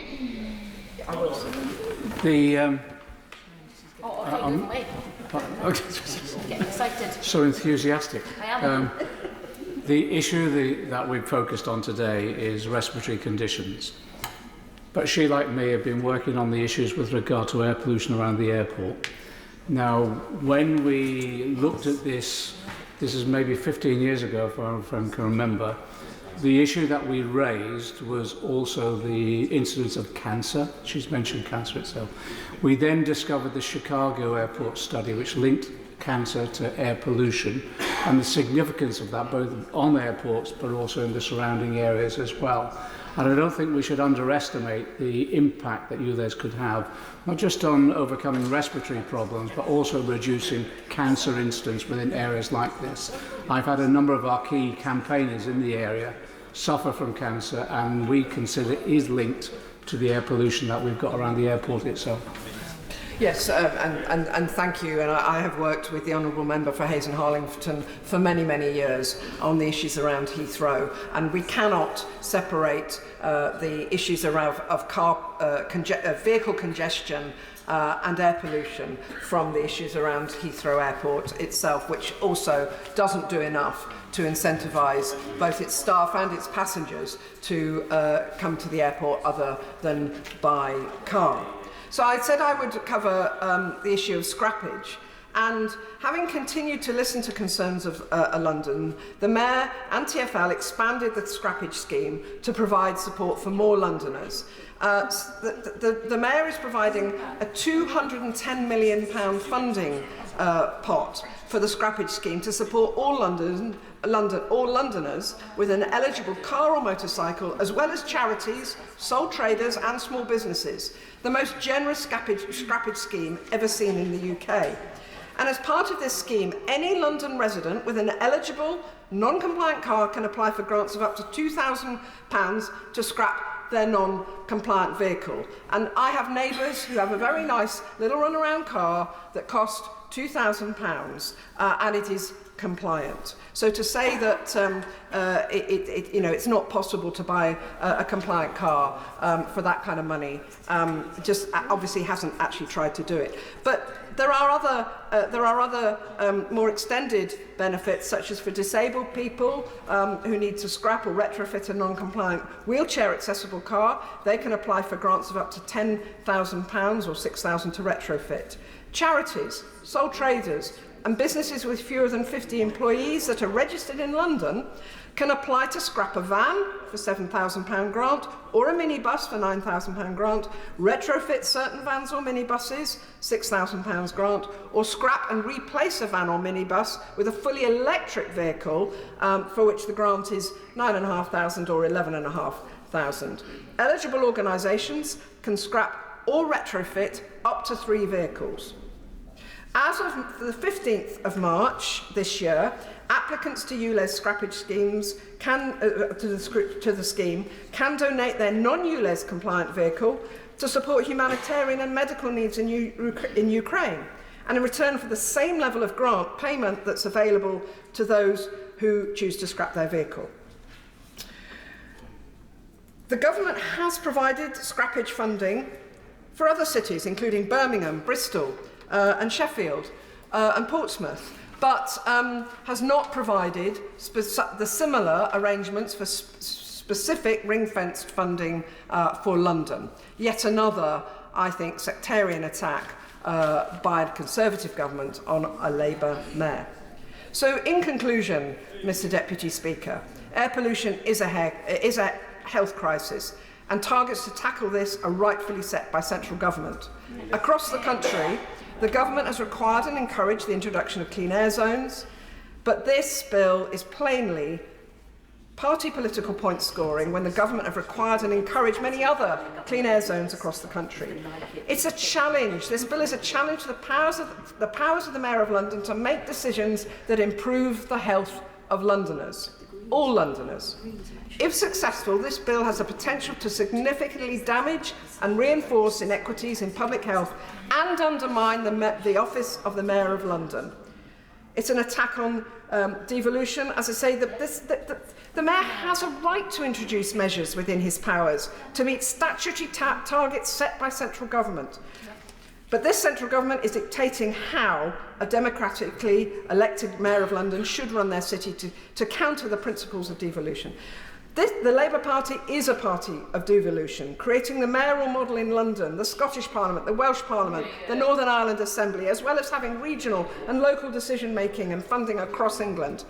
This, Mr Deputy Speaker, is an attack on measures as well as not only on devolution, but measures to improve our environment and the health of our children and of our children's children.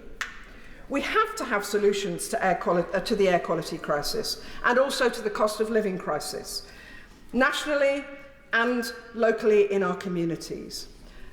Labour is clear that the government has a direct responsibility to work with local authorities to enable the alternatives to clean air zones, work instead of or including working with clean air zones.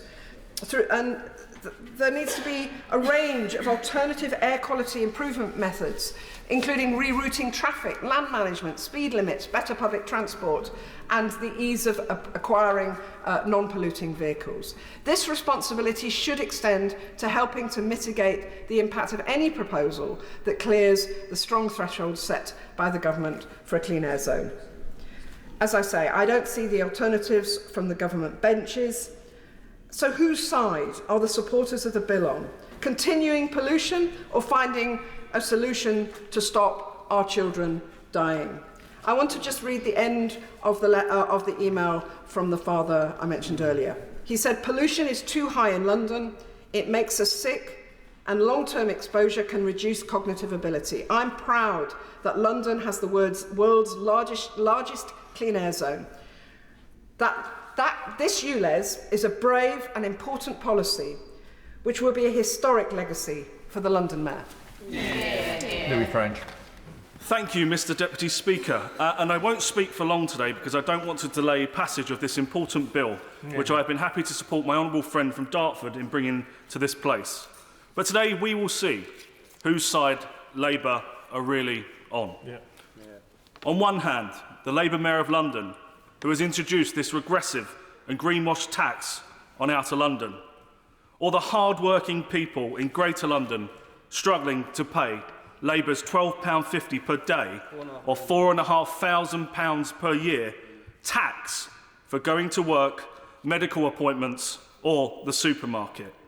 This week, the Leader of the Opposition has finally got off his fence and disgracefully backed the Labour Mayor of London over the interests of hard-working Londoners. And today, Mr Deputy Speaker, we have heard from members from Eltham, from Brentford and also from Walthamstow that they are also backing the Labour Mayor of London over their constituents. But on this side of the House, the Conservatives will continue to back drivers in Greater London and the home counties, and I am pleased that the government is supporting this bill. Would my friend give way? Would he agree with me that this is less about clean air and more about taking my constituents in Watford and elsewhere to the cleaners? They're taxing hard-working people who just want to get to work. And when we say hard-working people, that includes people who want to get to work in hospitals, people who want to work in London to contribute to the local economy, including the nighttime economy. Bands that want to go and do gigs in London that are now being priced out of the ability to do it, and those who want to go and see them priced out of the ability to see them. It's absolutely wrong. It needs to be stopped, and those who don't want to back this bill really need to look in the mirror and see why they're not helping hard-working people. Thank you. Thank you, Mr Deputy Speaker, and I thank my honourable friend for Watford, who is a real champion of his constituents. And as he is just pointing out, we have this double charge element where people that come into London at night are facing the double charge of £12.50 one way in, one way out, and that applies equally to the nighttime industries. And I would also highlight, you've heard a lot about the scrappage scheme, that only 1 in 3 van drivers have received any support. That's the ULEZ data from TfL. Only 1 in 3 drivers that have applied for support, van drivers, have received any support.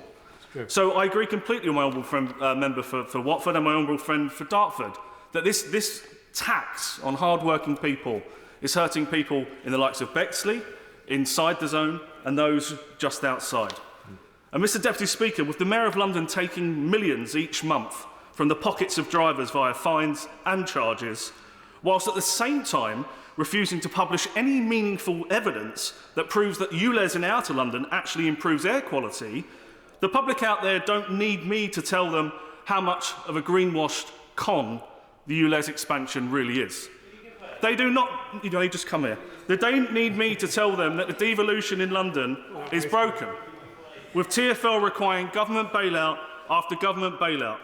London now the slowest city in the world to drive in, and the Metropolitan Police and the London Fire Brigade both in special measures. I'll give way. I credit my honourable friend for giving his speech, but isn't the key issue here the democratic deficit for those outside the mayoral zone? Because clearly there is a decision made by the mayor, whether that is backed by a manifesto, we know it isn't, but it is something that is impacting upon the wider communities that my friends represent, whether it is from Harlow to Bexley to Crayford. And surely the issue is how it is we navigate the desire to comply with the legislation, which is why my honourable friend's bill does not say that we are scrapping it entirely, with the ability to have individuals having their say on whether this is the appropriate measure. Well, I thank the Roads Minister for his intervention, and I agree completely. There is a huge democratic deficit at play here. And it's not actually just for people outside the zone, as he correctly points out, that need to come into London, and that's having a significantly negative impact on the likes of Crayford, the likes of Bexley Village in my constituency, which are hundreds of metres away from the so-called London boundary, and they are losing customers every single day because of this. But actually those people in Bexley that quite clearly rejected this in the public consultation, the sham of a public consultation, have been completely ignored. And that is why I have no doubt in a few weeks' time they will be voting, like I will, to sack Sadiq Khan after 8 years of failure. The public out there don't need me to tell them that London and the surrounding counties cannot afford another 4 years of Sadiq Khan and Labour running London. With plans to toll the Blackwall Tunnel and the cameras being installed on small residential closes and roads, highlighting that ULEZ is not the end of the Mayor's desires to hammer motorists in Bexley and Outer London. They can look up Project Detroit themselves.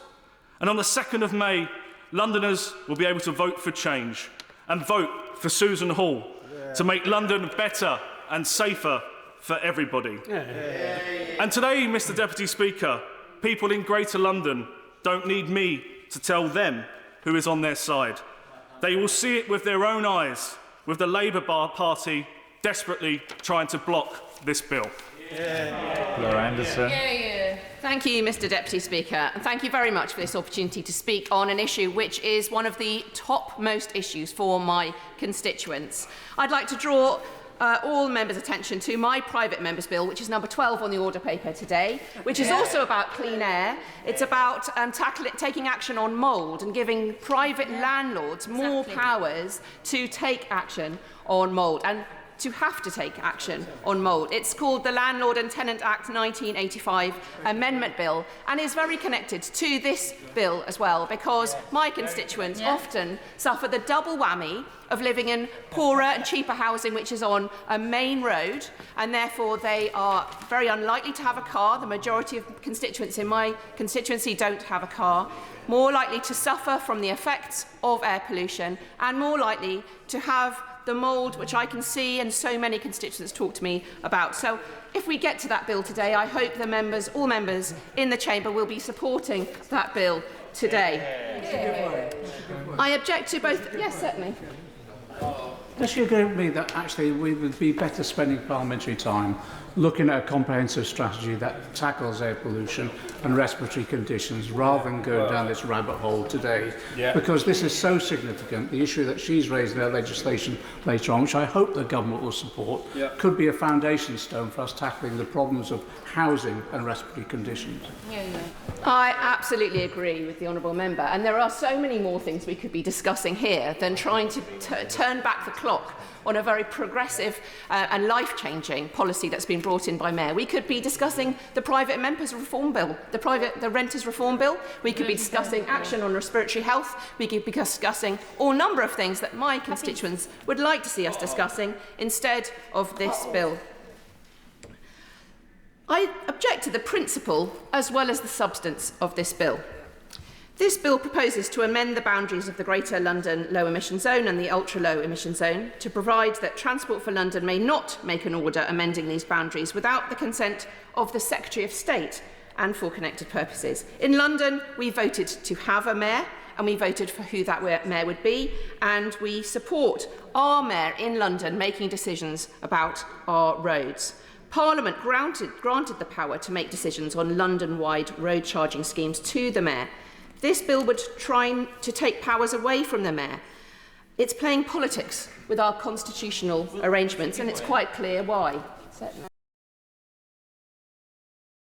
Agree with me that also it is particularly disingenuous because a number of the air quality mandate changes are being enforced from European and national decisions, and this isn't just Sadiq Khan or other people unilaterally doing it. This is doing it because we, in the whole of Britain, need to improve air quality which produces real harmful effects to our constituents. I'm glad my honourable friend raised this, because the government has asked councils in Bristol and Birmingham, for example, to bring in clean air zones and has asked them to bring it in London as well. So I hope the government won't be supporting this bill today, because it would be against their policies across the country to give more people clean air. Any proposed changes to these devolved powers would pose a threat to the existing powers of the Mayor and the Greater London Assembly, and to that of devolved places across the country. It starts here. Where will it go? Exactly. We cannot just have the government taking back powers willy-nilly whenever it likes, because there's about to be an election for a mayor in a few weeks' time. The Mayor of London introduced the world's first 24-hour ULEZ in central London in 2019 and expanded it in 2021 to bring in health benefits. That expansion brought those health benefits that were seen for the first ULEZ to 5 million more people and to 87,000 more children. To roll that back would be worse air for 5 million people, worse air for 87,000 children. I cannot believe that the government would support this bill. The ULEZ is a highly targeted scheme, and it's set to disincentivise frequent trips in non-compliant vehicles. It certainly had that effect on me, because I had a diesel car. I bought it back in the day when we were told that diesel was a better choice for the environment. I realised it wasn't. And because the ULEZ was coming, it speeded up my decision, frankly, to not have a car. We don't have a car as a family, haven't had one for 3 years. And I don't think we would have actually made that jump to doing that if it wasn't for the ULEZ coming in. And we thought we'd see how it went. It's going fine. We don't have a car. We don't need one. And I'm not driving around in a car which is polluting the air in Putney. What's your point? Certainly. Is it not also the case that even if she was to have a car, the vast majority of cars, as she well knows and has been mentioned in this debate because I've been listening to it, of course ULEZ compliant. I have a 10-year-old petrol car. I don't drive it in London because I'm not a maniac, but if I did, I wouldn't be ULEZ charged because it is a small, lightweight petrol car. The vast majority are perfectly fine. I would absolutely agree. And a member earlier asked for data on the ULEZ-wide scheme and the effect that it's had. And the data from the first month report shows a 10% point increase in the vehicle compliance in Outer London, with 95% of vehicles seen driving in London on an average day now meeting the ULEZ standards, up from 85% when the consultation was launched in May 2022. This means vehicle compliance rates in Outer London have nearly caught up with Inner London, and it's having a good effect. Now, the decision to expand the ULEZ was a difficult one for the Mayor, but it was felt necessary to save lives, to protect Londoners' health and tackle the climate crisis, and I would agree. Because in 2019, toxic air contributed to around 4,000 premature deaths in London. And I think just because we can't see the smog, as it was back in the days of the big smog which led to the first Clean Air Act, it doesn't mean it's not all around us, but we can see the impact in our hospitals.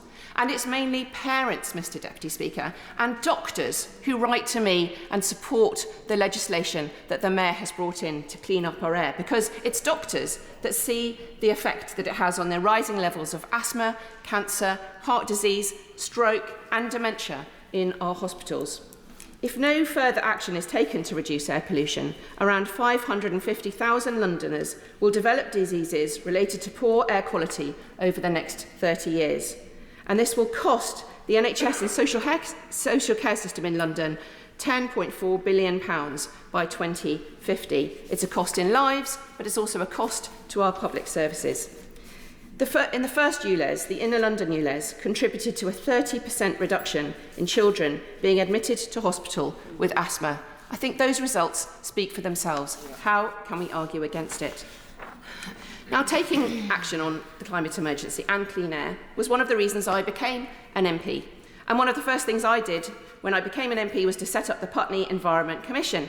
This is a rather grand-sounding group, but it's a group of local people who want to take action locally, nationally and internationally. We had several open meetings to decide what we would do, and one of the first things we wanted to do was to run Putney's first ever Clean Air Fair. It was clean air that everyone wanted to take action on. Hundreds of people attended the fair.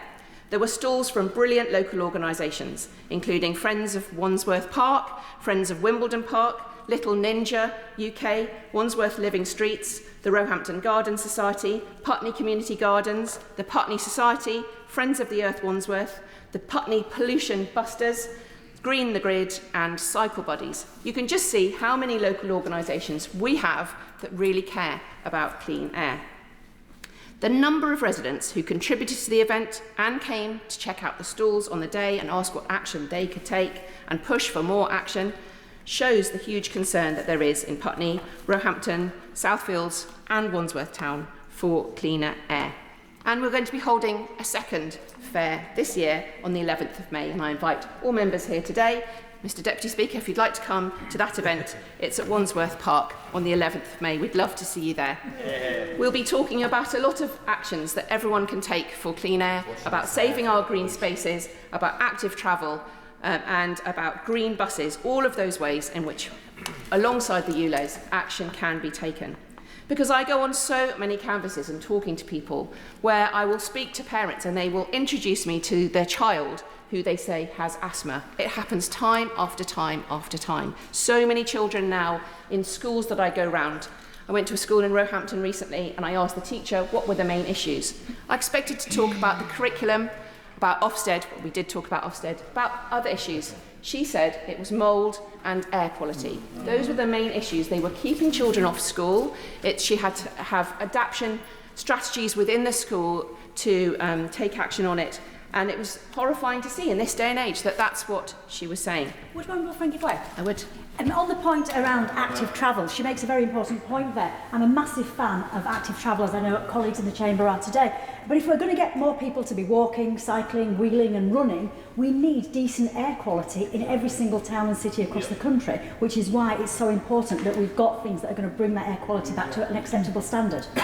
Absolutely. We do want to have more people cycling and walking and take those cars off the road so that people who have to drive have less congested roads. We also want to support our businesses who are alongside those roads, and they also see the impact. So it has an impact on active travel, it has an impact on the businesses in our community as well. It's unfair on the majority of constituents who don't have a car and on those who live on those main roads and in less expensive housing if they have to bear the burden for the air pollution. I will. The Honourable Lady is making a very fair point, actually, on the main roads and the impact of air pollution. But she therefore agreed with me that it's somewhat strange that the largest investment that the Labour Mayor of London would have made in his term of mayor is a £2.2 billion road tunnel, the Silvertown Tunnel, which would encourage HGVs to drive along the A2 through into central London, and that is why the Green Party and the Conservatives are opposed to it. I would point to others, such as the Superloop, the new buses that are going to go around London, and the Elizabeth line. It's investing in public services that the Mayor will be able to do more of because of the revenue from this to enable people to travel on our public transport that's really going to make the action that we need to clean up our air.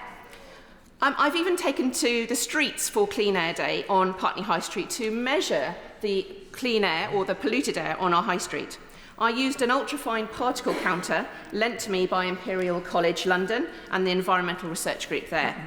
It was amazing to take that counter out for the day and to actually visibly see the effects of the air pollution.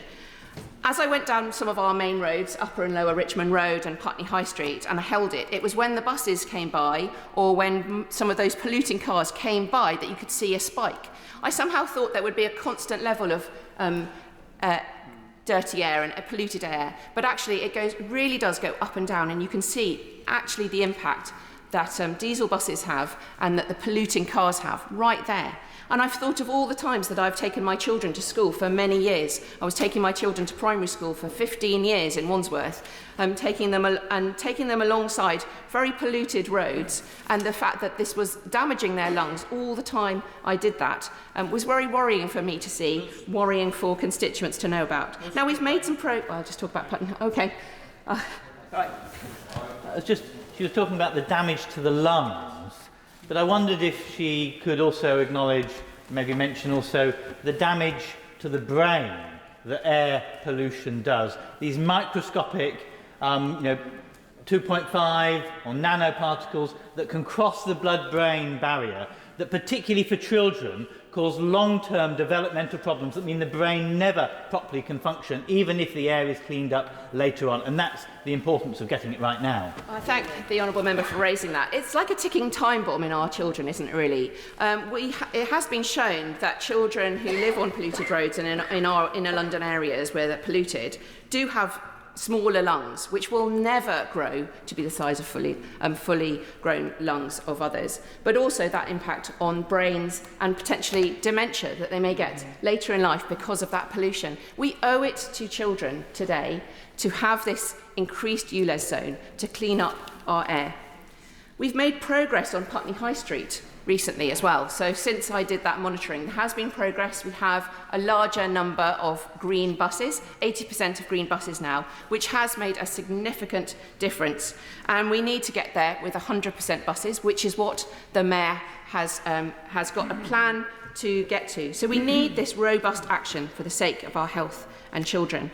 I've also been calling for a new Clean Air Act since becoming an MP, many times in this chamber and when I was on the Environment Bill Committee. We need to have that alongside measures made by mayors such as Sadiq Khan in London to be able to see that impact across the country. According to Asthma and Lung UK, more than 600,000 people in Greater London have asthma and COPD, and nearly 60% of those live in outer London, not inner London. So those members who are coming from outer London for this debate need to be concerned about their own constituents and the impact it's having on their health as well.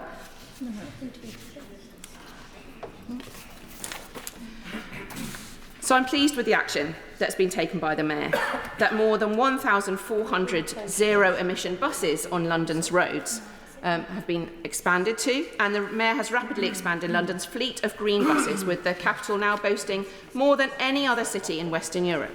He's also delivered a 170% increase in the number of public electric vehicle charging points, with London now boasting more than 11,000, a third of the UK's total. So it's not only action on clean air. Absolutely. I thank my honourable friend for giving way. She's giving an excellent speech.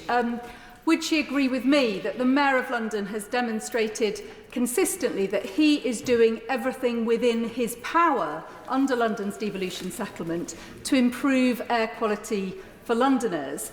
But does she share my concern that he is somewhat hamstrung by the policies of a Conservative government, which, for example, takes the vehicle excise duty paid by London residents and spends it elsewhere in the country, and that London is the only public transport, has the only public transport system of any city of the size and scale of London that is entirely reliant on fares and charges for all of its income, and that this is an example of the Mayor of London showing leadership where he can and being entirely constrained by a Conservative government that does not care about the lung health of Londoners. I absolutely agree, and I really welcome the member raising the point about vehicle excise duty not being a fair amount spent in London, and the amount that the Mayor has been able to do, despite being hamstrung in many ways. He has been world leading,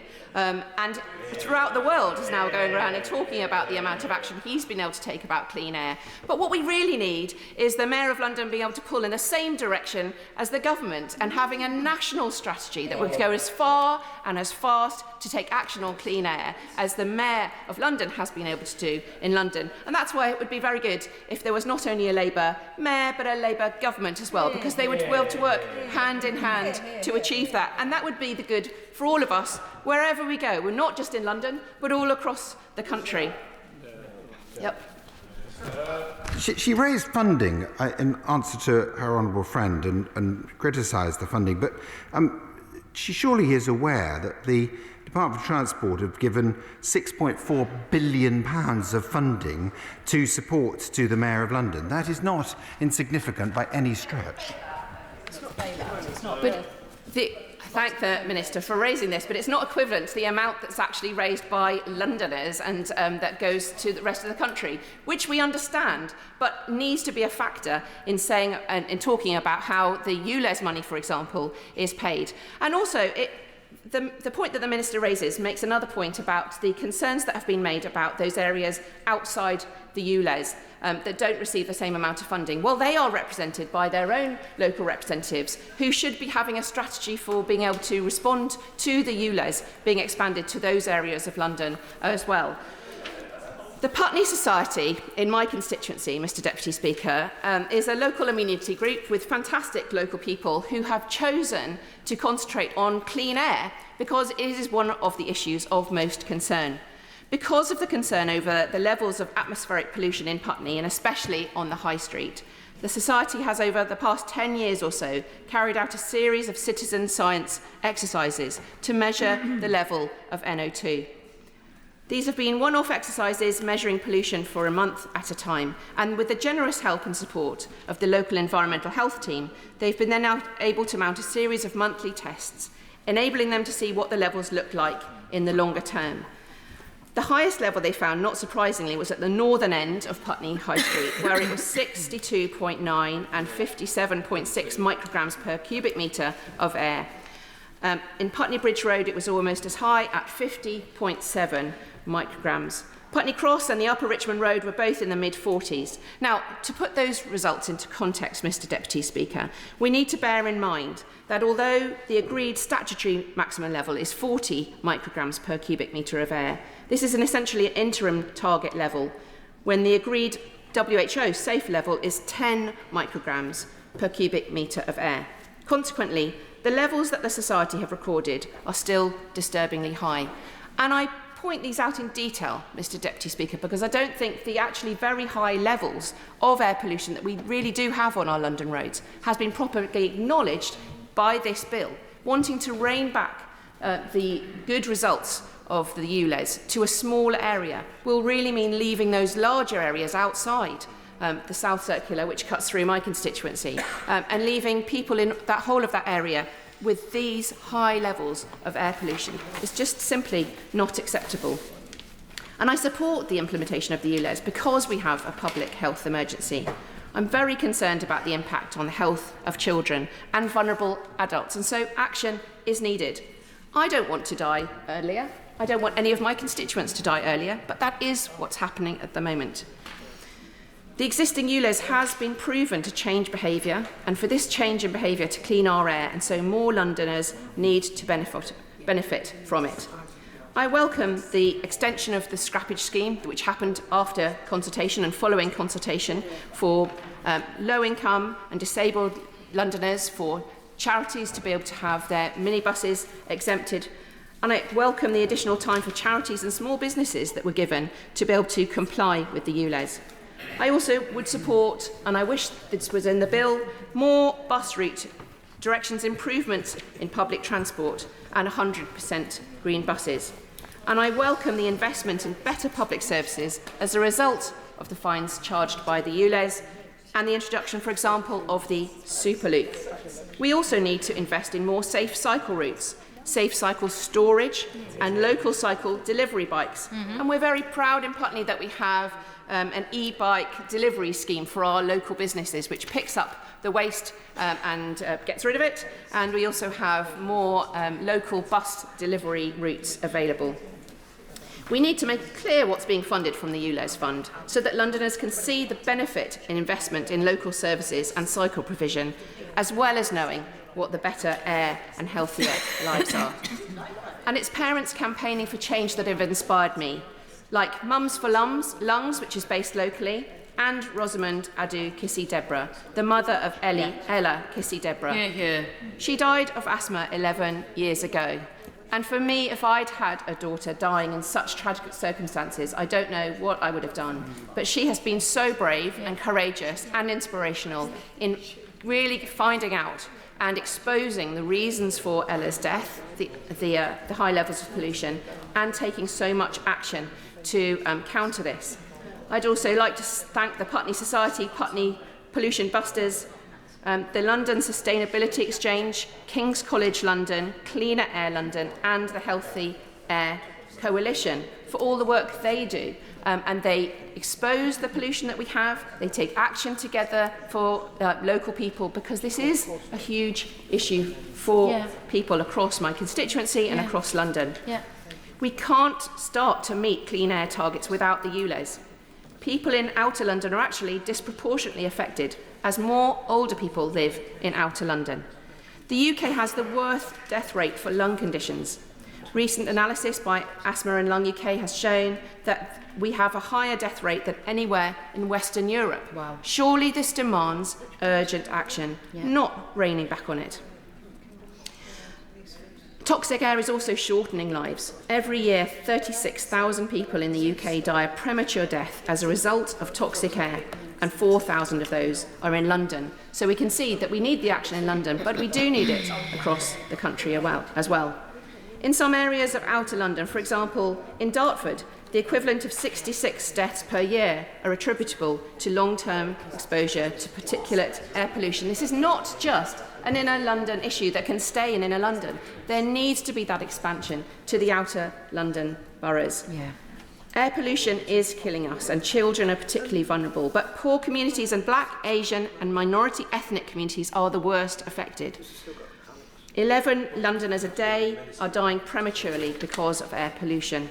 And in Wandsworth, the borough where my constituents live, 129 deaths every year are attributable to the effects of this toxic air.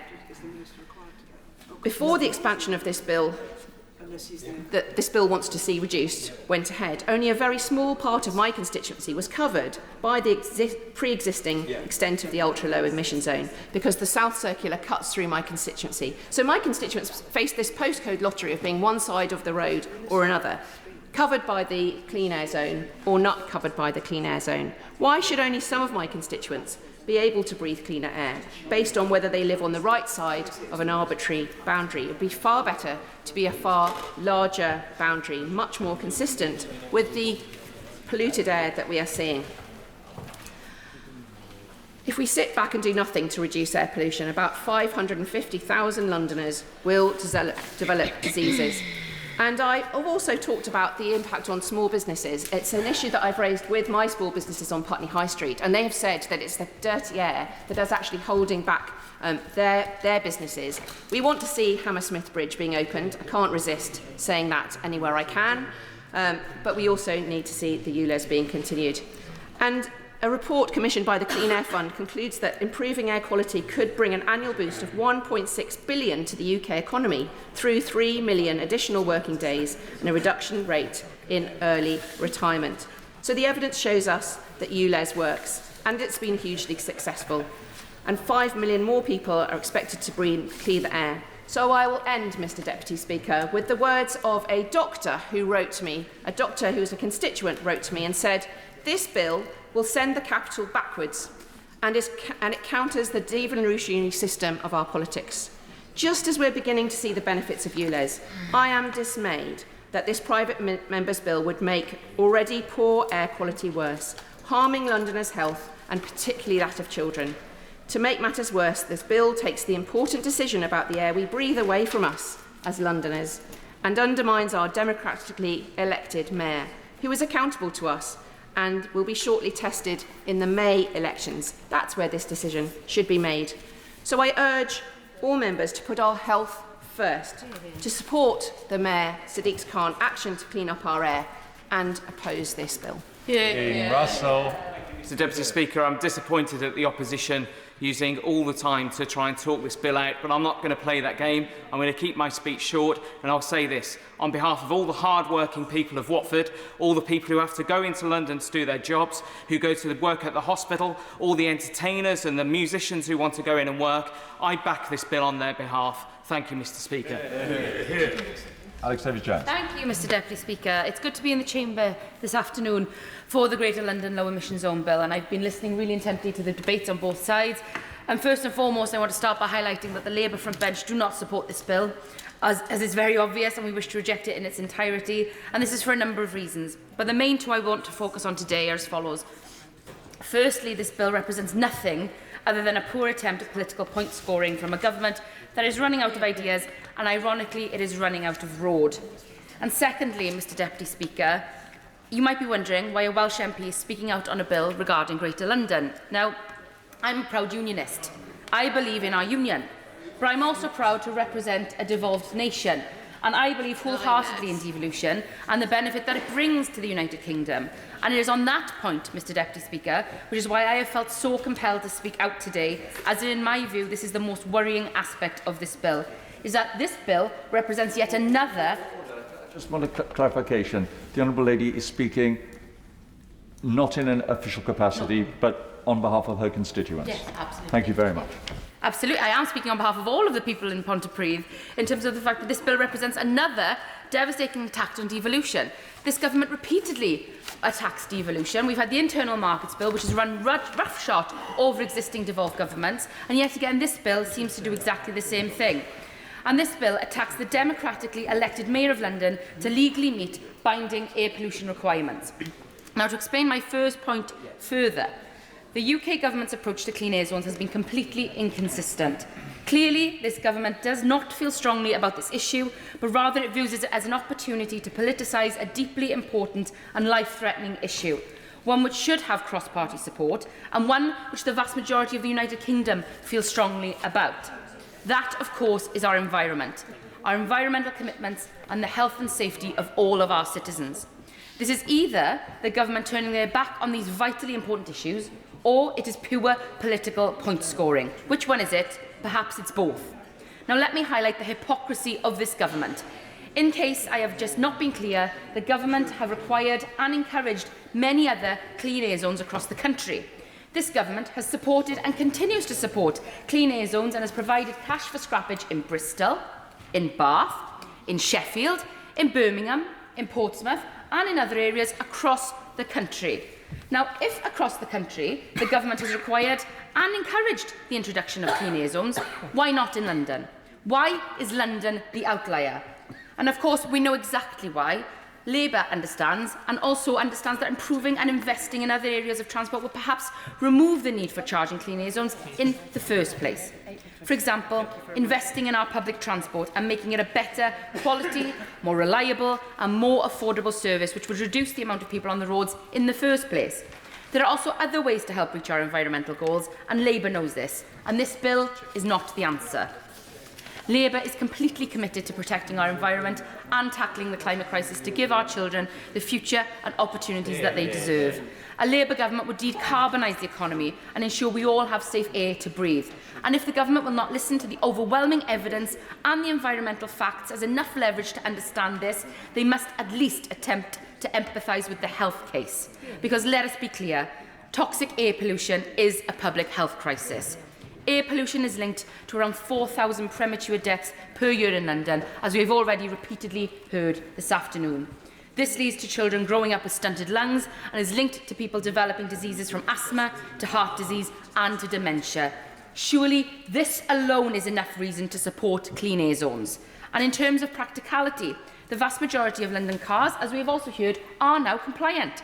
In fact, 19 in every 20 cars seen driving Greater London are now ULEZ compliant. So if the public understand the importance of our environmental commitments and are willing to comply, why is the government trying to change this now? What possible motive could they have for doing so? Labour welcomes the decision of TfL and the Mayor of London to expand the scrappage scheme. Since August the 21st, 2023, every Londoner with a non-compliant vehicle is eligible for a £2,000 grant to replace their vehicle, despite central government providing no financial support to the Mayor of London. It is important that tackling air pollution should not place an undue burden on those who are already struggling with the Tory cost of living crisis. Families are sick with anxiety as they endure a cost of living crisis, whilst their local services are under immense pressure. I see this in my own community, and I hear directly from my own constituents about the devastating hardships that the Tory cost of living crisis continues to place upon them and their families. Whether that's mortgage payments going up, the cost of food, fuel and energy prices continuing to rise, being unable to afford that much longed for family holiday, all of these things are pushing families to the brink. And let us be frank, we know firmly where this blame lies. Times are tough. Order. Debate to be resumed what day? I'm disappointed to say 19th of April, sir. 19th of April.